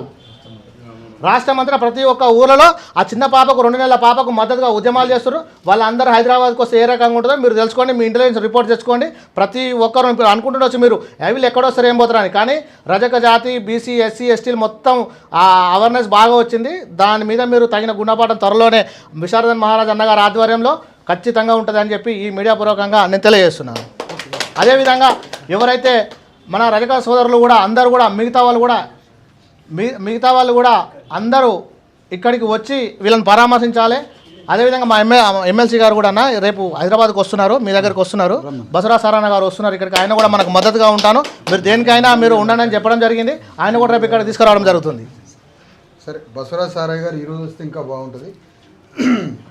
తర్వాత ప్రొఫెసర్లు నాగం కుమార్ స్వామి గారు, పాలమూరు విశ్వవిద్యాలయ ప్రొఫెసరు, రాజనీతి విభాగం అధిపతి, ప్రొఫెసర్ రాజు నాయక్ గారు ఇప్పుడు యూనివర్సిటీ మరి ఇంగ్లీష్ సంబంధించిన పెద్ద ప్రొఫెసర్లు సంఘటన పట్ల చాలా సానుభూతి తెలియజేస్తూ నిందితుల సంఘటన ఖండిస్తూ ఇక్కడికి వచ్చి కుటుంబాన్ని పరామర్శించారు. ఈ పోరాటంలో పాల్గొంటున్నారు. అదే సమయంలో వారు బీసీఎస్సీ జేఏసీ రాష్ట్ర స్థాయి గౌరవ సలహాదారులుగా ఉన్నారు. ఇంకా చాలామంది ప్రొఫెసర్లు రావాల్సి ఉండే వారు మార్గ మధ్యలో ఉన్నారు. ఈ లోపు మాట్లాడాలని కోరుతాను. తెలంగాణ రాష్ట్రంలో నాగర్ కర్నూలు జిల్లా కుమ్మరి గ్రామంలో జరిగినటువంటి ఈ యొక్క బాధాకరమైన సంఘటన ఇవాళ విశ్వవ్యాప్తంగా అందరికీ తెలిసింది. ఇందాక పెద్దలు గౌరవనీయులు డాక్టర్ విశారదన్ మహారాజ్ గారు వివరించినట్టు సంఘటనకు సంబంధించినటువంటి పూర్వాపరాలన్నీ కూడా భారత రాజ్యాంగం సాక్షిగా ఉద్యోగ సామ్యంలో ఉన్నటువంటి నాగర్ కర్నూల్ గౌరవ ఎస్పీ గారికి, గౌరవ కలెక్టర్ గారికి, స్థానికంగా ఉన్నటువంటి పోలీస్ ఆఫీసర్స్కి మనందరికంటే ఎక్కువ వాళ్ళకి స్పష్టత ఉంది. అయినప్పటికీ ఈ దేశంలో ఉన్నటువంటి ఆధిపత్య కులాల యొక్క అధికారానికి దాసోహం అవుతున్నారని అనిపిస్తుంది ఈ సంఘటన చూస్తే. సామాజిక ఉద్యమాలు, రాజకీయ ఉద్యమాలను నడుపుతున్నటువంటి మేధావులు కానీ ఉద్యమకారులు ఈ యొక్క సంఘటనను తప్పుదారి పట్టిస్తున్నారనేటువంటి అర్థం వచ్చే విధంగా చాలా నిస్సిగ్గుగా మీడియా సాక్షిగా వారు ప్రెస్ మీట్లు పెట్టడం అనేది భారత రాజ్యాంగంలో ప్రధానంగా ఆల్ ఇండియా సర్వీసెస్ యాక్ట్ ప్రకారం కూడా వాళ్ళు తప్పు చేస్తున్నారు. ఇవాళ ఇంత స్పష్టత ఇచ్చిన తర్వాత కూడా వేరే వేరే ఉద్యమాలు, వేరే వేరే సంఘటనల్లో ఇందాక పెద్దలు చెప్పినట్టు అక్షరము తెలియక, అక్షరాలు తెలిసినప్పటికీ లోకజ్ఞానము, లౌక్యం తెలియక కూడా వాళ్ళకు జరిగినటువంటి అన్యాయాలను సభ్య సమాజానికి పరిచయం చేయడం, వివరించడంలో ఎస్సీ, ఎస్టీ, బీసీ సామాజిక వర్గాలు చాలా స్పష్టత ఉండదు. కరెక్టే. అంత మాత్రం చేత బాధితుల పట్ల బాధితులకు రక్షణ కల్పించవలసినటువంటి రాజ్యంలో భాగంగా ఉన్నటువంటి అధికారులు, రాజ్యంలో ప్రత్యక్షంగా అధికారంలో ఉన్నటువంటి ప్రతినిధులు కూడా ఇంత అమానవీయంగా మాట్లాడడం అనేది చాలా బాధాకరం. విచిత్రం ఏంటంటే ఇక్కడికి బాధితులు ఉన్న దగ్గరికి వస్తున్నారు, గంటల వ్యవధిలోనే మళ్ళీ నిందితుల దగ్గరికి వెళ్ళి మాట్లాడుతున్నారు. ప్రజాప్రతినిధులుగా ఎన్నుకోబడి రాజకీయాల్లో ఉన్నంత మాత్రాన బాధితుల వైపు ఉంటారా నిందితుల వైపు ఉంటారా తెలుసుకోవాల్సినటువంటి ఒక బాధ్యత కూడా ఇవాళ రాజకీయ నాయకుల మీద ఉంది. ప్రధానంగా ఎస్సీ ఎస్టీ బీసీ సామాజిక నేపథ్యం నుంచి వచ్చి ఎప్పుడో వెనకటంటే సరే అవగాహన లేని వాళ్ళు ఉన్నారు, అట్లా వెళ్ళారంటే అర్థం చేసుకోవచ్చు. ఇవాళ కాంగ్రెస్ పార్టీలో ప్రజాప్రతినిధులుగా ఎన్నుకోబడ్డ ఎమ్మెల్యే గారు కానీ అట్లాగే ఆ ప్రాంతానికి ఎస్సీ రిజర్వ్డ్ స్థానం అది, దానికి గౌరవ ఎంపీగా ఉన్నారు మల్లురవి గారు. విచిత్రం, నేను చాలా ఆశ్చర్యపోతున్నా, వెల్లన్న కూడా ఆ సమావేశంలో పాల్గొన్నారని తెలిస్తే నాకు చాలా బాధ అనిపిస్తుంది. ఎందుకంటే వారిని నేను చాలా దగ్గరగా చూసిన వాడిని, ఒక రకంగా మాలాంటి వాళ్ళని ఎన్నో సామాజిక ఉద్యమాలకు గైడ్ చేసిన ఆయన. ఇవాళ కాంగ్రెస్ పార్టీలో ఉన్నంత మాత్రాన ఆ పార్టీలో ఉన్న ఎస్సీలు ఎస్టీలు బీసీలు ప్రజాప్రతినిధుల రూపంలోనో పార్టీ నాయకులు ఉన్నంత మాత్రాన జరిగిన సంఘటన అవాస్తవం అయిపోతుందా? జరిగిన సంఘటన తప్పైపోతుందా? జరిగిన సంఘటనలో బాధపడ్డటువంటి చాకలి కుటుంబం, అంటే చాకలి సమాజం, చాకలి కులము ఈ దేశంలో ఎంతో చాలా శ్రమ చేసి సేవ చేసి ఇప్పటికీ అనేక అవమానాలు పడుతున్నటువంటి సామాజిక నేపథ్యం వాళ్ళది. మామూలు ఆర్థిక స్థితి వాళ్ళ ఇల్లు చూస్తే ఎంత బాధాకరంగా ఉంది. ఆర్థికంగా చితికిపోయిన కుటుంబం, సామాజికంగా అనేక వివక్షతలకు గురవుతున్నటువంటి కుటుంబం. అట్లాంటి కుటుంబానికి పట్టి అనేక దుర్భాషలాడి వాళ్ళని నానా రకాల హింసలు పెట్టి కొట్టి పసిగుడ్డును చంపితే ఇంకా సాక్ష్యాధారాలు రాలేదు, ఫోరెన్సిక్ డిపార్ట్మెంట్స్ ఇంకా పూర్తి వివరణ రాలేదని చెప్పేసి గౌరవ ఎస్పీ గారు మాట్లాడుతున్నారు. విచిత్రం ఏంటంటే ఎస్పీ న్యాయం చేయట్లేదని చెప్పేసి ఉద్యమాన్ని హైదరాబాద్ తీసుకొచ్చి డీజీపీ గారికి చెప్తే డీజీపీ గారిని కలిసి ఇప్పటికీ 2 రోజులు కావస్తుంది. వారు కూడా దీనిపైన ఏమాత్రం కూడా చర్యలు తీసుకున్నట్టు కనబడట్లే. డీజీపీని పక్కన పెట్టి, ఎస్పీని పక్కన పెట్టి, కలెక్టర్ని పక్కన పెట్టి మొత్తం ప్రజాపాలన, భారత రాజ్యాంగమే మా కాంగ్రెస్ పార్టీకి ఆరాధ్య దైవం అంటున్నటువంటి మరి రేవంత్ రెడ్డి గారు ఏం చేస్తున్నారు, మంత్రులు ఏం చేస్తున్నారు? అంటే మీ పార్టీ వాళ్ళైతే ఏ తప్పు చేసినా కూడా క్షమించేస్తారా? ఏ తప్పు చేసినా తప్పు చేయాలని చెప్పి ప్రజలకు చెప్పడానికి ఎంత ధైర్యం కావాలి మీకు? ఖచ్చితంగా ఇవాళ ఈ సంఘటన ఏదైతే ఉందో ఇందాకే పెద్దలు వివరించినట్టు ఎస్సీ ఎస్టీ అట్రాసిటీ పెట్టడానికి నాకు చాలా ఆశ్చర్యంగా ఉంది. మరి ఎస్పీ గారికి చదువు రాదా? ఎస్సీ ఎస్టీ అట్రాసిటీ 1989 యాక్ట్ మీరు చదివారా లేదో ఒకసారి చదవండి. ఎందుకు ప్రభుత్వానికి న్యాయ సలహాలు ఇచ్చేటువంటి ఏజీ గారు ఉంటారు, వారన్నా కనీసం ముఖ్యమంత్రి గారికి గైడ్ చేయాలి. ఎస్సీ ఎస్టీ అట్రాసిటీకి కులం పేరు పెట్టి తిడితేనే వర్తిస్తాయని చెప్పడమే తప్పు. అందులో ఉన్నటువంటి యాక్ట్ ప్రకారం ఈవెన్ ఎస్సీలను కానీ ఎస్టీలను కానీ చూపుతో కనీసం అవమానపరిచినా కూడా కేసు పెట్టవచ్చు. వాళ్ళ మీద దాడి చేసినా, వాళ్ళని దుర్భాషలాడినా, వాళ్ళ పట్ల అమానవీయంగా ఏ రకంగా వివరించినా కూడా ఆ చట్టం వర్తిస్తున్న చట్టం చెప్తుంది. ఇక్కడ దుర్భాషలే కాదు, వాళ్ళని భౌతికంగా దాడి చేసినారు. ఆ భౌతికంగా దాడి చేసిన దాంట్లో ఇందాక పెద్దలు వివరించినట్టు వారి పెద్ద కొడులు ఇక్కడ మహేశ్వర గారు ఉన్నారు కదా, ఎస్సీ మాలా కమ్యూనిటీ. ఆమె డీటెయిల్స్ ఏమైనా కావాలంటే పక్కనే ఇక్కడే హైదరాబాద్లోనే పుట్టి పెరిగినారు. మీరు ఎంఆర్ఓని పంపించేసి ఆ డీటెయిల్ తీసుకోవచ్చు, అక్కడ ఉన్నటువంటి ఇంటెలిజెన్స్ రిపోర్ట్ తీసుకోవచ్చు. మరి ఇది సరిపోదా? ఎస్సీ ఎస్టీ అట్రాసిటీ గంటలో అయిపోతుంది సార్. అయినా కూడా ఎందుకు ఇంత తాత్సర్యం చేస్తున్నారంటే బాధితులనే మరింత మానసిక క్షోభంలోకి నెట్టి వాళ్ళని మానసికంగా ఒక రకంగా ఆందోళనకరంగా పరిచి ఈ ఉద్యమానికి అండదండలుగా ఉంటున్నటువంటి ఎస్సీ ఎస్టీ బీసీ నాయకులను, కార్యకర్తలను, మేధావులను సమాజంలో ఆభాసపాలు చేసేటువంటి ఒక కుట్ర చేస్తున్నది ప్రభుత్వం అని చెప్పేసి చెప్పక తప్పదు. ఇప్పటికైనా గౌరవ ముఖ్యమంత్రి గారు హైదరాబాదు ఎంతో దూరం లేదు, సుందర విజ్ఞాన భవన్ ఎంతో దూరం లేదు, అధికారం లేనప్పుడు ఇప్పటికి అనేక మీటింగ్లకు వచ్చినారు. మీరు బాధితులను పరామర్శించండి, బాధితుల పక్షాన నిలబడండి, చట్టాన్ని చట్టం పని చేసుకునే విధంగా వాళ్ళకు ఆదేశాలు ఇవ్వండి. అక్కడ ఉన్నటువంటి ఎమ్మెల్యే ఏమంటున్నాడు? నాకు తెలియదు అంటున్నాడు, ఇప్పుడే తెలిసింది అంటున్నాడు, తిరుపతికి పోయి వచ్చిన అంటున్నాడు. ఆ నియోజకవర్గంలో ఉన్నటువంటి తనకు ఓట్లేసి గెలిపించుకున్నటువంటి ఆ ప్రజలకు అన్యాయం జరిగితే కేవలం ఇటు మొత్తం పోలీసులు కానీ రాజకీయ నాయకులు కానీ మంత్రులు కానీ ముఖ్యమంత్రి వరకు కూడా వాళ్ళని ఏం ఆపుతుందంటే కేవలం కులం మాత్రమే ఆపుతుందని చెప్పేసి నాకు అనిపిస్తుంది. ఈ కుల దురంకారంతో దళితుల మీద కానీ బీసీల మీద కానీ ఎస్టీల మీద కానీ ఇట్లాగే దాడులు చేసుకుంటూ పోతామనేటువంటి ఈ యొక్క ప్రక్రియ ఏదైతే కొనసాగిస్తుందో కాంగ్రెస్ పార్టీ దీన్ని మానుకోవాలి. వాళ్ళకు చట్టపరంగా వాళ్ళకు జరగవలసినటువంటి అన్ని రకాల న్యాయం చేయవలసిన నైతిక బాధ్యత రాష్ట్ర ప్రభుత్వం మీద ఉంది, ముఖ్యంగా గౌరవ ముఖ్యమంత్రి గారి మీద ఉంది. ఈ పని చేయకపోతే మాత్రం తప్పకుండా వదిలిపెట్టే ప్రసక్తే లేదు.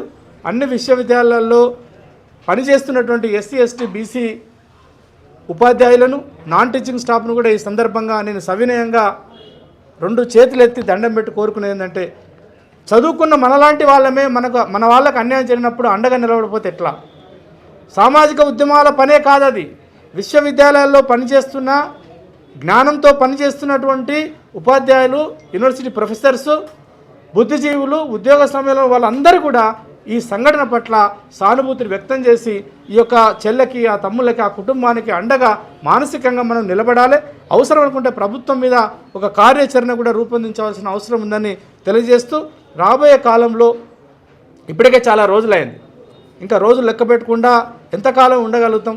కాబట్టి త్వరలోనే నేను విశారన్న గారికి కూడా నేను రిక్వెస్ట్ చేసేది ఏంటంటే ఈ యొక్క నిరసన అనేది కూడా బుద్ధుడు కూడా ఇంత మౌనంగా ఇంత శాంతియుతంగా ఉద్యమం చేసి ఉండకపోవచ్చు. ఒకవేళ ఆయన బతుకున్న కాలంలో ఇట్లాంటి సంఘటన జరిగితే మరి ఆయన ఎట్లా వివరించేవారో నాకు అర్థం కావట్లేదు. కానీ మీరు చాలా సౌమ్యంగా రాజ్యాంగాన్ని నమ్ముకున్నాం కాబట్టి, పూలే అంబేద్కర్ బాటలు నడుస్తున్నాం కాబట్టి మన యొక్క శాంతినే మనకు ఎట్లా అయిపోయిందంటే మన శాంతియుతంగా వాళ్ళు అలుసు తీసుకుంటున్నారు. ఈ అలుసు ఇచ్చేటువంటి పరిస్థితి లేదు. మరి తెలంగాణలో సహజంగా ఒక నానుడు ఉండే, ఆంధ్రప్రదేశ్లో కుల వ్యవస్థ ఎక్కువ, తెలంగాణలో అది లేదని చెప్పేసి అప్పుడప్పుడు రాజకీయ నాయకులు కూడా మాట్లాడతారు. తెలంగాణలో అంతా ఏం లేదు, అంతా బాయి ఉంటాము, ముస్లిం హిందూ బాయి అన్నదమ్ముల్లాగా అందరూ మా కులం లేదు మతం లేదు అంటారు. కానీ అది పచ్చి అబద్ధము. ఇవాళ ఈ సంఘటనే తెలియజేస్తుంది. ఈ సంఘటన ఎంత అమానమేమంటే ఏ తల్లిదండ్రులను అడిగినా కూడా వాళ్ళు అయ్యో బిడ్డ ఎట్లా జరిగిందని చెప్పేసి బాధపడుతున్నటువంటి సంఘటన ఉంది. వారికి న్యాయం జరిగే విధంగా చట్టపరంగా న్యాయం చేయాలని అడుగుతున్నాం. విచిత్రం ఏంటంటే ఈ దేశం ఎంత దుర్మార్గంగా వివరిస్తా అంటే ఎక్కడో ఢిల్లీలో నిర్భయ అనేటువంటి ఒక చెల్లె, ఆమెను దుర్మార్గులు ఘోరంగా ఆమెను రేపు చేస్తే ఇమీడియట్గా ఒక చట్టమే తీసుకొచ్చింది అప్పుడున్నటువంటి ప్రభుత్వం. అంతెందుకు ఇక్కడ తెలంగాణలో ఇప్పుడు సజ్జనార్ గారు ఉన్నారు కదా, హైదరాబాద్ కమిషనర్ అనుకుంటా వాళ్ళు, బహుశా వారు దిశ అనేటువంటి ఒక ఏ కులంలో పుట్టినా కూడా ఆడబిడ్డకు అన్యాయం జరిగింది, ఆమె శారీరకంగా మానసికంగా హింసించారు, చంపేశారంటే ఇమ్మీడియట్గా ఆ అగాత్యానికి పాల్పడేటువంటి వాళ్ళను కులం చూడకుండా మతం చూడకుండా వాళ్ళని చంపేసినారు కదా, ఎన్కౌంటర్ చేసినారు కదా. సమాజం కూడా చాలా గొప్పగా హర్షించింది. అది చట్టబద్ధంగా న్యాయమైనటువంటి పని కాకపోయినప్పటికీ మేమేం అడుగుతున్నాం, ఒక చాకలి కులానికి సంబంధించినటువంటి ఈ కుటుంబము, ఆర్థికంగా చితికిపోయినటువంటి కుటుంబము, ఎంతో కష్టపడి బతుకుతున్నటువంటి కుటుంబం, ఆ కుటుంబంలో భాగస్వామ్యమైనటువంటి ఒక దళిత బిడ్డ ఉంది, ఎస్సీ మాల బిడ్డ. అట్లాగే పుట్టడం ఎక్కడ పుట్టినా కూడా తన జీవితం అంతా కూడా ఒక స్పష్టమైన దారి లేకుండా పుట్టి పెరిగి ఇవాళ ఒక తల్లిగా మన ముందు నిలబడ్డది. వాళ్ళ పట్ల ఏమాత్రం మానవీయంగా కనికరం లేకుండా వ్యవహరించడం అనేది ఎంతవరకు కరెక్ట్? మరి దిశను బాధించిన వాళ్ళని చంపుతేనేమో అది చట్టము, న్యాయము, ధర్మం 4 పాదాల మీద నడిచినట్టు ఈ రాష్ట్రంలో ఉన్నటువంటి అగ్రకులాలందరూ కూడా సంబరపడ్డారు కదా. ఈ సందర్భంగా ఈ రాష్ట్రంలో, ఈ దేశంలో ఉన్నటువంటి అగ్రకుల తండ్రులను అడుగుతున్న ఒక ప్రశ్న, అయ్యా మరి మీ కులంలోకి సంబంధించిన వాళ్ళకి అన్యాయం జరిగితేనేమో ధర్నాలు, రాస్తారోకోలు, సోషల్ మీడియా అంతా మొత్తం ఇట్లా సమాజాన్ని అంతా ఒకవైపు నిలబెడుతుంది కదా. అంటే చాకలోళ్ళు కాబట్టి దేశం ఉలికిపడుతుంది కదా. మరి అలా చాకలి కుటుంబానికి అన్యాయం జరిగితే మీరందరూ ఎందుకు నోరు మూసుకొని ఉంటున్నారు? నాకు తెలియదు. మరి వీళ్ళని ఈ విప్లవ సంఘాలలో పనిచేసే వాళ్ళు కానీ ఇంకా ప్రజా సంఘాల్లో పనిచేసే వాళ్ళు, మరి మహిళా సంఘాలు ఏమైపోయినాయో నాకు అర్థం కావట్లేదు. మహిళా సంఘాలకు కూడా నేను విజ్ఞప్తి చేస్తున్నా, చాకలోళ్ళు కాబట్టి మీరు వస్తలేరా? మాలోళ్ళు మాదిగోళ్ళు కాబట్టి మీరు సందర్శించడానికి సంకోచిస్తున్నారా? మీరు కూడా తెలుసుకోవాలి. మరి ఫెమినిజం అంటే ఏమిటి? ఫెమినిజంలో మరి చాకలి మంగళోళ్ళకు, మాల మాదిగోళ్ళకు అన్యాయం జరిగితే మీరు స్పందించరా అక్కలారా, అన్నలారా? కాబట్టి సమాజం కూడా తప్పు చేస్తుంది. సమాజం ఖచ్చితంగా స్పందించాలి. దీని మీద ఒక నిర్ణయం తీసుకోవాలి. సమాజం స్పందిస్తే తప్ప పాలకులు సరిగా పనిచేయరు. కాబట్టి చివరిగా నేను రాష్ట్ర ప్రభుత్వాన్ని గౌరవ ముఖ్యమంత్రి గారిని కూడా నేను కోరేది ఏంటంటే మీరు ఎంతో విఘ్నతతో పనిచేస్తున్నామని చెప్పేసి మాట్లాడుతున్నారు. నిన్న చాలా కాలము విప్లవ ఉద్యమాల్లో పనిచేసి ఇవాళ ప్రజా ఉద్యమంలోకి వస్తాము, ప్రజల్లో కలుస్తామని కొంతమంది ఏదో బయటకు వస్తే వాళ్ళని కలిసినప్పుడు ఏమంటున్నాడనే ముఖ్యమంత్రి, హింసతో ఏది కూడా సాధించలేము అని అంటున్నాడు. అయ్యా నువ్వే ఇక్కడ హింస జరిగింది కదా, మరి హింస చేసిన వాళ్ళను నువ్వు శిక్షించావా చట్టబద్ధంగా? హింసతో ఏం సాధించలేమని నిజమే. అంటే బాధితుల పట్ల నిందితుడే బాధితుడి భాష మాట్లాడినట్టు ముఖ్యమంత్రి మాట్లాడుతున్నది. కాబట్టి ఇది సరి అయినటువంటిది కాదు. ఖచ్చితంగా వాళ్ళ యొక్క కుటుంబానికి అన్ని రకాల చట్టం చాలా స్పష్టంగా ఉంది. ఎస్సీ ఎస్టీ అట్రాసిటీ యాక్ట్ ప్రకారం బాధితులకు ఇమ్మీడియట్గా ప్రభుత్వం అండగా నిలబడాలి. వాళ్ళకు కొంత ఆర్థికంగా కూడా ప్రభుత్వం సహకరించే అవకాశం ఉంటుంది. ఆర్టీఓ స్థాయిలో, కలెక్టర్ స్థాయిలో. ఇంతవరకు అదేమి లేదు.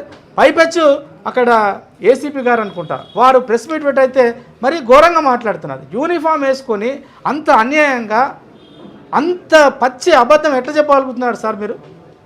అంటే మీరు రేపు సమాజంలో ఎట్లా తిరుగుతారు? ఇది సరైనటువంటి పద్ధతి కాదు.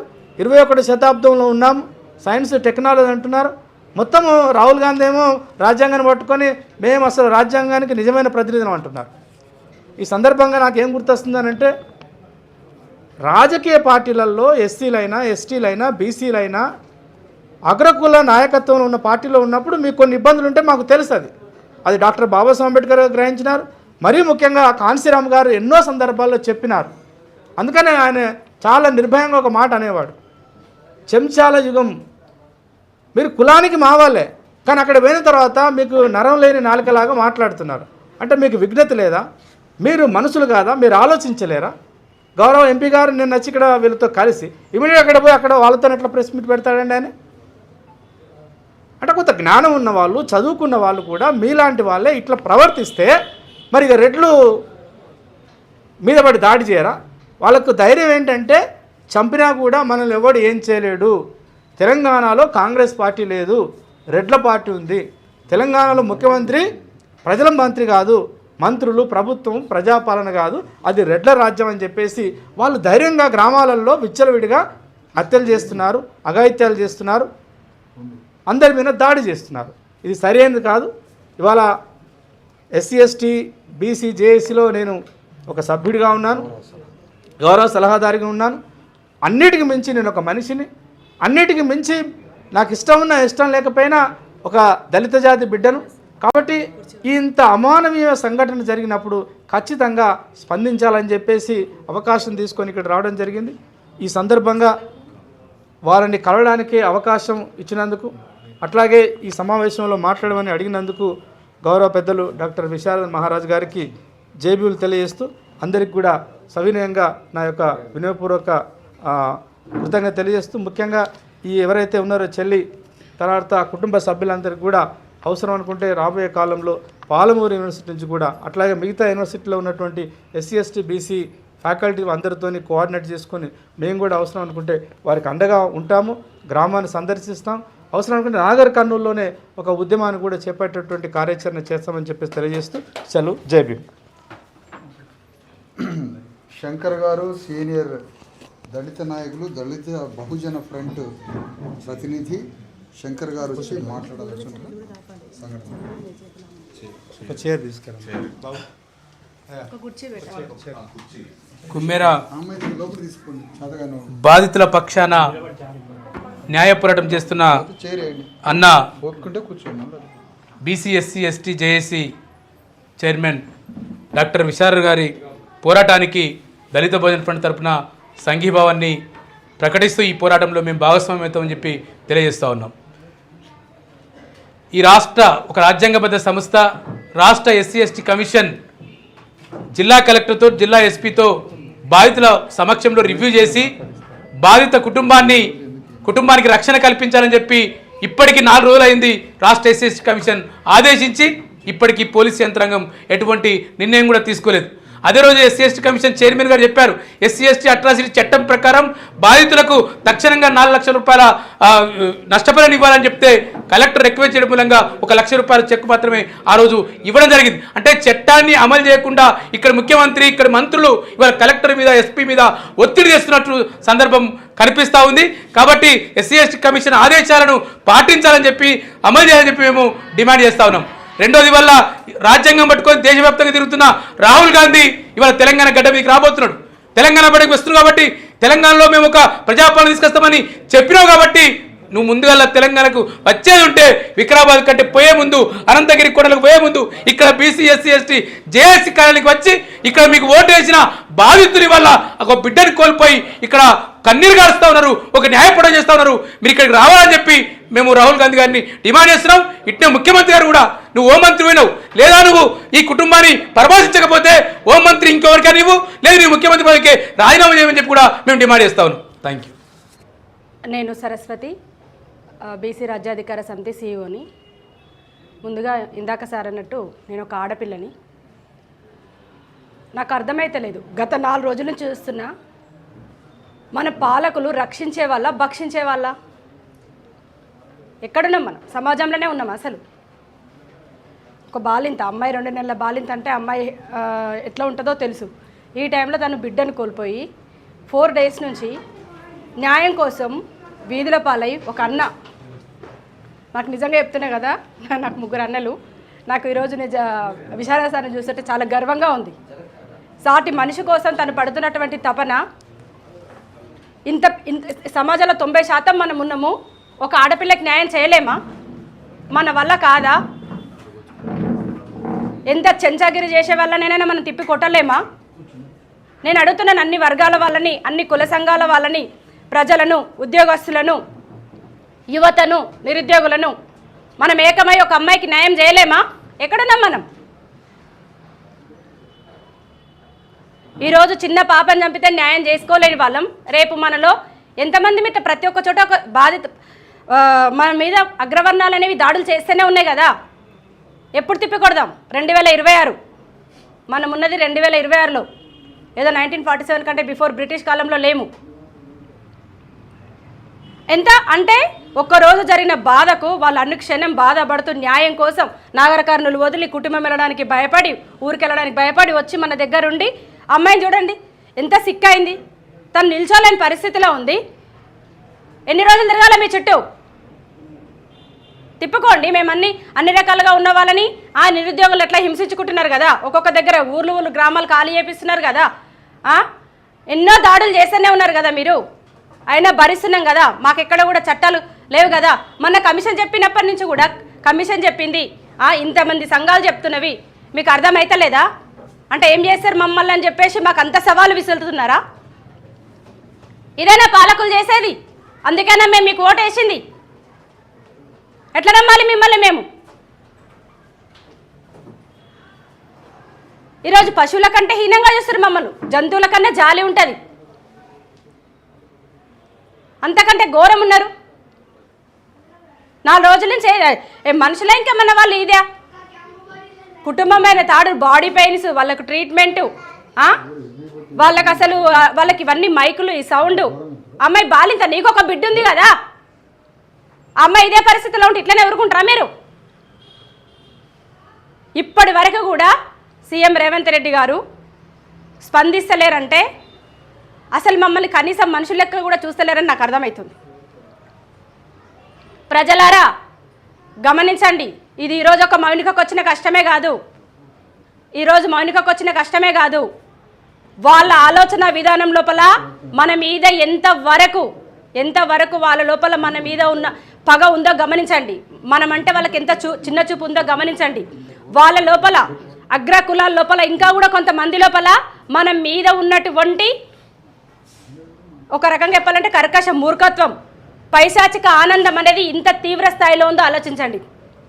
ఇప్పటికి కూడా వాళ్ళు రెస్పాండ్ అవ్వరు. మన ఏరియాలో ఉండి ఇండస్ట్రీ అని, సినిమా ఇండస్ట్రీ అని కోట్లు వేల కోట్లు సంపాదించుకొని వాళ్ళ పెళ్లిళ్ళు, ఆర్భాటాలు లక్షల కోట్లలో చేసుకుంటా ఏ ఒక్కడు కూడా రెస్పాండ్ అవ్వడు. రాజకీయ నాయకులు రెస్పాండ్ అవ్వరు, ఎవరవ్వరు. అధికారంలో ఉన్న ఏ ఒక్క వ్యక్తి కూడా రెస్పాండ్ అవ్వరు, అమ్మాయికి న్యాయం చేసలేరంటే మనలో ఇది మన చేతగానితనానికి వాళ్ళు సవాలు విసురుతున్నారు. రావాలి ప్రతి ఒక్కరు కూడా, ప్రతి ఒక్క తెలంగాణ సమాజంలో ప్రతి ఒక్కరు కూడా ముందుకు రావాలి. బీసీ రాజ్యాధికార సమితి పూర్తి స్థాయిలో న్యాయం జరిగేంత వరకు మా అన్న, నేను చెప్తున్నాను, నా మనస్ఫూర్తిగా చెప్తున్నాను, ఈరోజు నాకు 3 అన్నలు కాదు 4 అన్న విశారదసరని నాకు అనిపిస్తుంది. ఎందుకంటే అసలు ఇంత జరిగి ఇంత బెదిరింపులు ఇది చేస్తున్నా కూడా ఒక ఆడపిల్లకి న్యాయం చేయాలి. కుటుంబం మీదనే దాడి జరిగింది, రేపు ఇంకా సమాజంలో ఇలాంటి దాడులు ఎన్ని జరుగుతాయో వాళ్ళ ఆలోచన విధానం కరెక్ట్ లేదు. మనల్ని బ్రతకనిచ్చే కాలం లేదు. మనం సామాజికంగా వెనుకబడి ఉన్నాం, ఆర్థికంగా వెనుకబడి ఉన్నాం, రాజకీయంగా వెనుకబడి ఉన్నాం. మనము రాజ్యాధికారంలో లేము, బీసీ ఎస్సీ ఎస్టీలం ఎవరం లేమని తను ముందుగా గ్రహించి తెలివైనవాడు కాబట్టి న్యాయం కోసం పోరాటం చేస్తుండు. ప్రతి ఒక్కరూ కదిలి రావాలని ప్రజలందరినీ కూడా వేడుకుంటున్నాను. మౌనికకు న్యాయం చేసేంత వరకు మనం విరమించేదే లేదు. ఈరోజు నాగర్ కర్నూల్ జిల్లా కుమ్మర గ్రామంలో జరిగిన ఘటన పైన గత 21 తారీఖు నుంచి మరి బాధితుల పక్షాన బీసీఎస్సీ ఎస్టీ జేఏసీగా మిగతా కుల సంఘాలతో అనేక ఆలోచనలతో మరి ఆ బాధితులకు న్యాయం చేసే విధంగా ప్రభుత్వంపై ఒత్తిడి తెస్తున్నాము. మరి ఎంతకు కూడా వారు కనీసం దీని పట్ల స్పందన కరువై,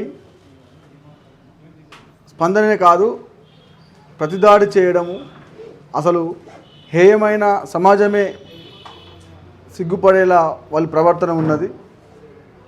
ఇటువంటి దుర్మార్గమైన చర్యలు మరి ఇప్పుడే జరిగిందా ఇంతకుముందా అంటే గత అనేక సంవత్సరాలుగా జరుగుతూ ఉన్నాయి. కానీ వెలుగులోకి రాలేని పరిస్థితిలో మరి మన బీసీఎస్సీ ఎస్టీ జేఏసీగా వారందరినీ కోఆర్డినేషన్ అవుతున్న క్రమంలో ఎవరు ఏ పార్టీలో ఉన్నా, ఎవరు ఏ సంఘంలో ఉన్నా అందరినీ కలుపుకొని ఒక సమిష్టి ఆలోచన మీదకి వస్తున్నాం. కాబట్టి ఆ క్రమంలోనే మరి బాధిత మహిళ ఆ చిన్న పాప చనిపోవడం అనే విషయాన్ని మా దగ్గరికి మరి మన బీసీఎస్సీ ఎస్టీ జేఏసీ దగ్గరికి రావడంతో పార్టీలు కులాలు మతాలు చూడలేదు. అది ఎవరికైనా మనము ఒక మానవీయతతో మనము స్పందించాల్సిన అవసరం ఉన్నది. దీనికి కులాన్ని మతాన్ని అడ్డుపెట్టి ఆమెకు కులం కార్డు ఉన్నదా ఈమెకు లేదా అనే విషయం కాదు. ఇలా స్పష్టంగా మీరు కనీసం ఈ బాధితుల పక్షాన వచ్చి ప్రభుత్వాన్ని కనీసం స్పందించకుండా మీ దగ్గర ఉండాలి. అయితే ఈడ వివరంగా ఒక విషయం చెప్పాలంటే మరి షాద్నగర్ ఎమ్మెల్యే మన వీర్లపల్లి శంకరన్న గారు మీరు మాట్లాడుతున్న విషయాలు మరి మీ నోటి నుంచే వస్తున్నాయా, మళ్ళీ కూడా మీ బలిపీఠం ఎక్కియడానికి మిమ్మల్ని మరి ఈ విధంగా వాడుతున్నారో తెలియట్లేదు. నేను ఆ ప్రాంతవాసినే. మరి శంకరన్న గారు మాట్లాడుతున్న విషయాలన్నీ కూడా మరి కాంశీరాం పరిభాషలో మాట్లాడినట్లయితే మరి ఒక చెంచా బానిస తన ప్రయోజనాల కంటే, తన వర్గ ప్రయోజనాల కంటే యజమాని, అగ్రకుల యజమాని వారి ప్రయోజనాల కోసమే నిత్యం శ్రమిస్తూ ఉంటాడు. మరి మీరు ఈ బీసీలుగా వీళ్ళ ఇంట్లో అంతా బీసీలు ఎస్సీలే ఉన్నారు. మరి వీళ్ళ గురించి ఒక్క మాట కూడా వాళ్ళపైన దాడి జరిగింది, ఆడపిల్లలను కొట్టినారు, వాళ్ళ పాప చనిపోయింది, అనేక విధంగా సమాజమే బాధత హృదయాలతో అసలు వారికి అనేక వేదికల ద్వారా వాళ్లకు మద్దతు తెలియజేస్తుంటే మీరు కనీసము ఆ రాకేష్ రెడ్డి అంటున్నాడు ఒక మాట, పాప చనిపోవడం బాధాకరం అనే విషయం అంటున్నాడు, మీ నోటికుంటే ఆ మాట కింద రావట్లేదు. అంటే ఇంత దారుణమైన విషయాన్ని ఈ మీడియా ముఖంగా మీకు తెలియజేయడం జరుగుతుంది. అసలు మీరు ఎటువైపు, మీరు ఎవరి పక్షాన, ఎవరు ఓట్లు వేస్తే మీరు ఎమ్మెల్యేలు అయ్యారు? మరి మేమంతా ఒకనాడు 2018లో మీరు ఎన్నికలు నిలబడ్డప్పుడు మేమంతా మద్దతు నిలిచిన వాళ్ళమే. ఈ సమాజమే ఆ రోజు ఇంకో దశలో ఉండి మీకు మద్దతు పలికిన వాళ్ళమే. సమాజం అంతా మీరు డబ్బులు పంచుతూ ఉంటే మేము ఒక ఉద్యమకారులుగా తలా 100 రూపాయలు వేసుకొని మీకు దాదాపుగా కొంత ఫండుని మీకు ఇచ్చాము. సమాజంలో ఇప్పుడున్న సమాజంలో డబ్బులకు ఓట్లు అమ్ముకుంటున్నారు, కొంటున్నారు. కానీ ఈ ఉద్యమము మీకు డబ్బులు ఇచ్చి మీకు వెన్నుదన్నుగా నిలిచి 2018లో మీతో కలిసి నడిచాము. మరి అట్లాంటప్పుడు ఈ ఉద్యమం పైన మీరు ఇలా మాట్లాడటము, కనీసం మా నాయకుని అవమానించే విధంగా, మా విశారదన్ మహారాజ్ గారిని అవమానించే విధంగా మీరు మాట్లాడటము మీ విజ్ఞతకే వదిలేస్తున్నాము శంకర్ గారు. ఎందుకంటే ఇది చాలా బాధాకరమైన విషయం. మిమ్మల్ని బలిపీఠం ఎక్కిస్తున్నారు. ఈ విషయాన్ని గుర్తు చేసుకోవాలి. గత మున్సిపల్ ఎన్నికల్లో కూడా చైర్మన్ పదవిని చేపట్టే క్రమంలో కూడా నేను తెలియజేయడం జరిగింది. మీరు మీ ఎమ్మెల్యే స్థానాన్ని మీరు కాకుండా అగ్రకుల రెడ్లు ఒక శ్యామ్ సుందర్ రెడ్డి కావచ్చు, ప్రతాప్ రెడ్డి కావచ్చు, వీళ్ళే ట్రోల్ చేస్తున్నారు మీ పదవిని కూడా. వాళ్ళు షాడో ఎమ్మెల్యేగా వాళ్ళు ప్రవర్తిస్తున్నారు. మరి మీకు అందులో ఎక్కడ పాత్ర ఉందో మీరే ఆలోచించుకోవాలి. ఇక్కడ పోయి అంత రెడ్ల ఇంటి ముంగట కూర్చొని స్టేట్మెంట్ ఇస్తున్నారు. రెడ్ల ఇంటి ముంగట కూర్చొని ఆకిట్లో కూర్చొని చెప్పాల్సిన అవసరం ఏముంది? అంత గతి మీకేం పట్టింది? ఒక ఎమ్మెల్యే, ఒక అసెంబ్లీని రిప్రజెంటేటివ్ మీరు. మా పక్షాన గొంతు లేని మా బహుజన వర్గాల పట్ల మీరు గొంతై అసెంబ్లీలో మాట్లాడుతారని అనుకున్నా. కానీ అగ్రకులాల దగ్గర మీరు ఏ స్థానమో మీ స్థానమే మీరే తెలుసుకోండి అని చెప్పి తెలియజేస్తున్నాను. ఈ క్రమంగా ఈ మీడియా ద్వారా నేను అందరికీ రాష్ట్రంలో ఉన్న అన్ని కుల సంఘాలకు, కుల సంఘ నాయకత్వాలకు మేము చాలా భారీ ఎత్తున పిలుపునిస్తున్నాము. రాష్ట్రంలో బీసీఎస్ ఎస్టీ జేఏసీ ఆఫీస్లో బాధితులంతా మనతో పాటే ఉన్నారు. మీరంతా వచ్చి మీ మద్దతును తెలియజేస్తూ ఈ ఉద్యమాన్ని తీవ్రతరం చేయాలని తెలియజేస్తున్నాను. ఈ ఉద్యమాన్ని ప్రభుత్వము మనం పెట్టిన డిమాండ్స్ ఏవైతే ఉన్నాయో అసలు అంత బాధకు ఆ డిమాండ్స్ తక్కువనే అనిపించినాయి. అయినా కానీ వాళ్ళకి పాసిబుల్ అయ్యే విధంగా మనం పెట్టాము. ఆ డిమాండ్స్ని వాళ్ళకి తీర్చి ఆ దోషులను శిక్షించే విధంగా మొదట చర్యలు తీసుకొని ఆ డిమాండ్స్ని తీర్చాలని తెలియజేస్తూ ఈ అవకాశం ఇచ్చిన మీ అందరికీ నమస్తే. జై భారత రాజ్యాంగం. విష్ణు సరే వినోద్ మీరు ఇంకా అందరికీ నమస్కారం అండి. నా పేరు శారదాదేవి. బీసీ రాజ్యాధికార సమితి మహిళా విభాగం నుంచి దాస్ సురేష్ గారి ఆధ్వర్యంలో వర్క్ చేస్తాం మేము. అయితేనేమో ఈ రోజు నాటికి ఎన్ని సంవత్సరాల నుండి చూసినా, ఎన్ని తరాలు మారుతున్నాయి, క్యాలెండర్లో డేట్లు సంవత్సరాలు మారుతున్నాయి, కానీ ఆ పేదవాళ్ళ జీవితాలు మాత్రం మారట్లేదండి. వాళ్ళకి ఏం తప్పు చేశాడు? గుడి అంటే మీ ఒక్కరికే కాదు కదా, అంత కావాలంటే గుడి మీరు అందరూ కట్టించుకోండి. వాళ్ళు గుళ్ళోకి వచ్చి దర్శనం చేసుకున్నంతట్లో ఆ పిల్లని అంతలా కొట్టి, ఆ పిల్లాన్ని కొట్టి పసిపిల్లని కాలుతుంది అంటారు. అదే తను మిమ్మల్ని అంటే ఎలా ఉంటుంది వాడు తిరిగి? అంటే ఆ సత్తా వాళ్ళకి లేదనా? మీరు ఎందుకు ఆ పిల్లని అలా బాధలు పెట్టినారు? ఆ కుల జాతిని ఎందుకు బాధ పెట్టినారు మీరు? అసలు ఎవ్వడు ఎవరు మినిస్టర్ రాలేదు, ఎవ్వడు వాళ్ళకి అసలు గురించి పట్టించుకోరు. పోలీసులు పడితే పోలీసులు కేసులు పట్టుకోరు. ఏం అసలు వాళ్ళని ఏం చేద్దాం అనుకోండి. అంతే మీకోసమైనా ఓట్లు మేము వీళ్ళు వేయలేదా? మీ ఓట్లు కులసులు వేస్తేనే మీరు వచ్చారా? వాళ్ళు కూడా ఓట్లు వేస్తేనే మీరు గెలిచారు. అదొకటి గుర్తు పెట్టుకొని ఈ పిల్లకి మాత్రం న్యాయం జరగాలి. ఆ పిల్లని ఎలా అయితే పోగొట్టారు, మళ్ళీ అదే పిల్లని మీరు తెచ్చి ఇచ్చిన రాడి మన జనాల్లోకి రండి. ఓట్ల కోసం ఎవరైనా వస్తే మాత్రం ఊరుకునే సమస్య లేదు.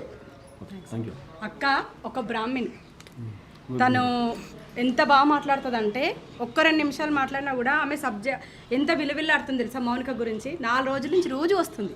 కన్న తల్లి కడుపు కోత అనుభవించిన వాడికి తెలుస్తుంది. 2 నెలల పిల్ల నా కడుపు కోత ఎవడు తీరుస్తాడా పిల్లకి? ఇప్పుడు చాకలేరమ్మ వారసురాలు బీసీ లీడర్ సాకలాయిలమ్మ, మిర్యాల శ్రీలత, దాసు సురేష్ అన్న ఆధ్వర్యంలో మాకు మోనికకి ఏదైనా న్యాయం చేయండి. ఇది చేయడం మంచిది పద్ధతి కాదు. గుడి అయితే అందరికీ కదా, బట్టలు బిడ్డనికే మేము సాకలోలం బనిస్తాము.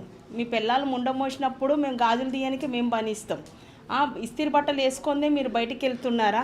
ప్రతిదీ ఎందుకు మమ్మల్ని ఇంత బీసీ తక్కువ కులం అనేది ఎందుకు అనడు? ఏదన్నా ఈ మోనికకు మాత్రం న్యాయం చేయాలి. ఆ ఊర్లోకి వెళ్ళడానికి కూడా ఇప్పుడు వాళ్ళకి ఇబ్బంది. వాళ్ళకి ఏదైనా న్యాయం చేయాలి. ఏం చేస్తున్నారు? న్యాయం చేస్తేనే బెటర్ సార్. ఓకే వినోద్ గారు ఒకటి రండి ఇట్లా నిల్చున్నాక. ఇది సమాజంలో పాలకులు చేసిన పసిపాప మీద హత్య. ఎందుకంటే దోపిడీ వర్గంగా అక్కడ కనీసం అక్కడ ఇప్పుడు సమాజంలో కొన్ని వివరాలు వెల్లడిస్తే అక్కడ గుడి దగ్గర ఆ యాదవ సామాజిక వర్గం నిర్వర్తించాల్సిన బాధ్యతని ఈ రెడ్డి వర్గం ఆధిపత్యం చేసి అక్కడ ఆ నిర్వర్తించే కార్యక్రమాన్ని తీసుకొని ఇక్కడ అమాయకమైన ఇదే బీసీ ఎస్సీ ఎస్టీ ప్రజలేమో వాళ్ళు గుడి దగ్గరికి వస్తారు, పెత్తనమేమో రెడ్డి వర్గం చేసుకొని అక్కడ ఇప్పుడు ఈ పసిపాప హత్య చేయడం జరిగింది. కాబట్టి ఈ పసిపాప చేసిన మీద జరిగిన దాడి ఈ సమాజంలో ప్రతి ఒక్కరి బాధ్యతగా ఈ హత్యకు నిరసిస్తూ ఇక్కడ పాలకులు, ఎందుకంటే ఖచ్చితంగా ఇది పాలకుల హత్యనే, ఇది ఎవరి హత్య కాదు, పాలకులు చేసిన కుల హత్య. కాబట్టి ఇటువంటి దారుణమైన ఈ హత్యకు నిరసన తెలియజేస్తూ డీజీపీ గారికి రిప్రజెంటేషన్ ఇచ్చారు. ఎందుకంటే నాగర్ కర్నూలు పోలీసు వ్యవస్థలో జరిగిన లోపం ద్వారా, వాళ్ళ నిర్లక్ష్యం ద్వారా ఇప్పుడు డీజీపీకి ఇచ్చారు. డీజీపీకి నుంచి ఎటువంటి స్పందన రాలేకపోతే ఈ రాష్ట్ర వ్యాప్తంగా అతిపెద్ద ఒక యుద్ధం ఈ పసిపాపతోటే ప్రారంభమవుతుందని ఈ బీసీఎస్జేఎస్ తరఫున తెలియజేస్తున్నాం. మాట్లాడుతున్న కారణం ఏంటంటే అసలు ఈరోజు నేను ప్రాణాలతో అసలు ఉన్నానో లేనో కూడా నాకు తెలియదు. కానీ నేను ఉన్నా అంటే కేవలం మా దేవుడు, అంటే గుడిలో దేవుడు దగ్గరికి వెళ్ళి మేము మొక్కుతాం, కానీ ఆ దేవుడు ఇక్కడే ఉన్నాడని మాకు తెలుసు.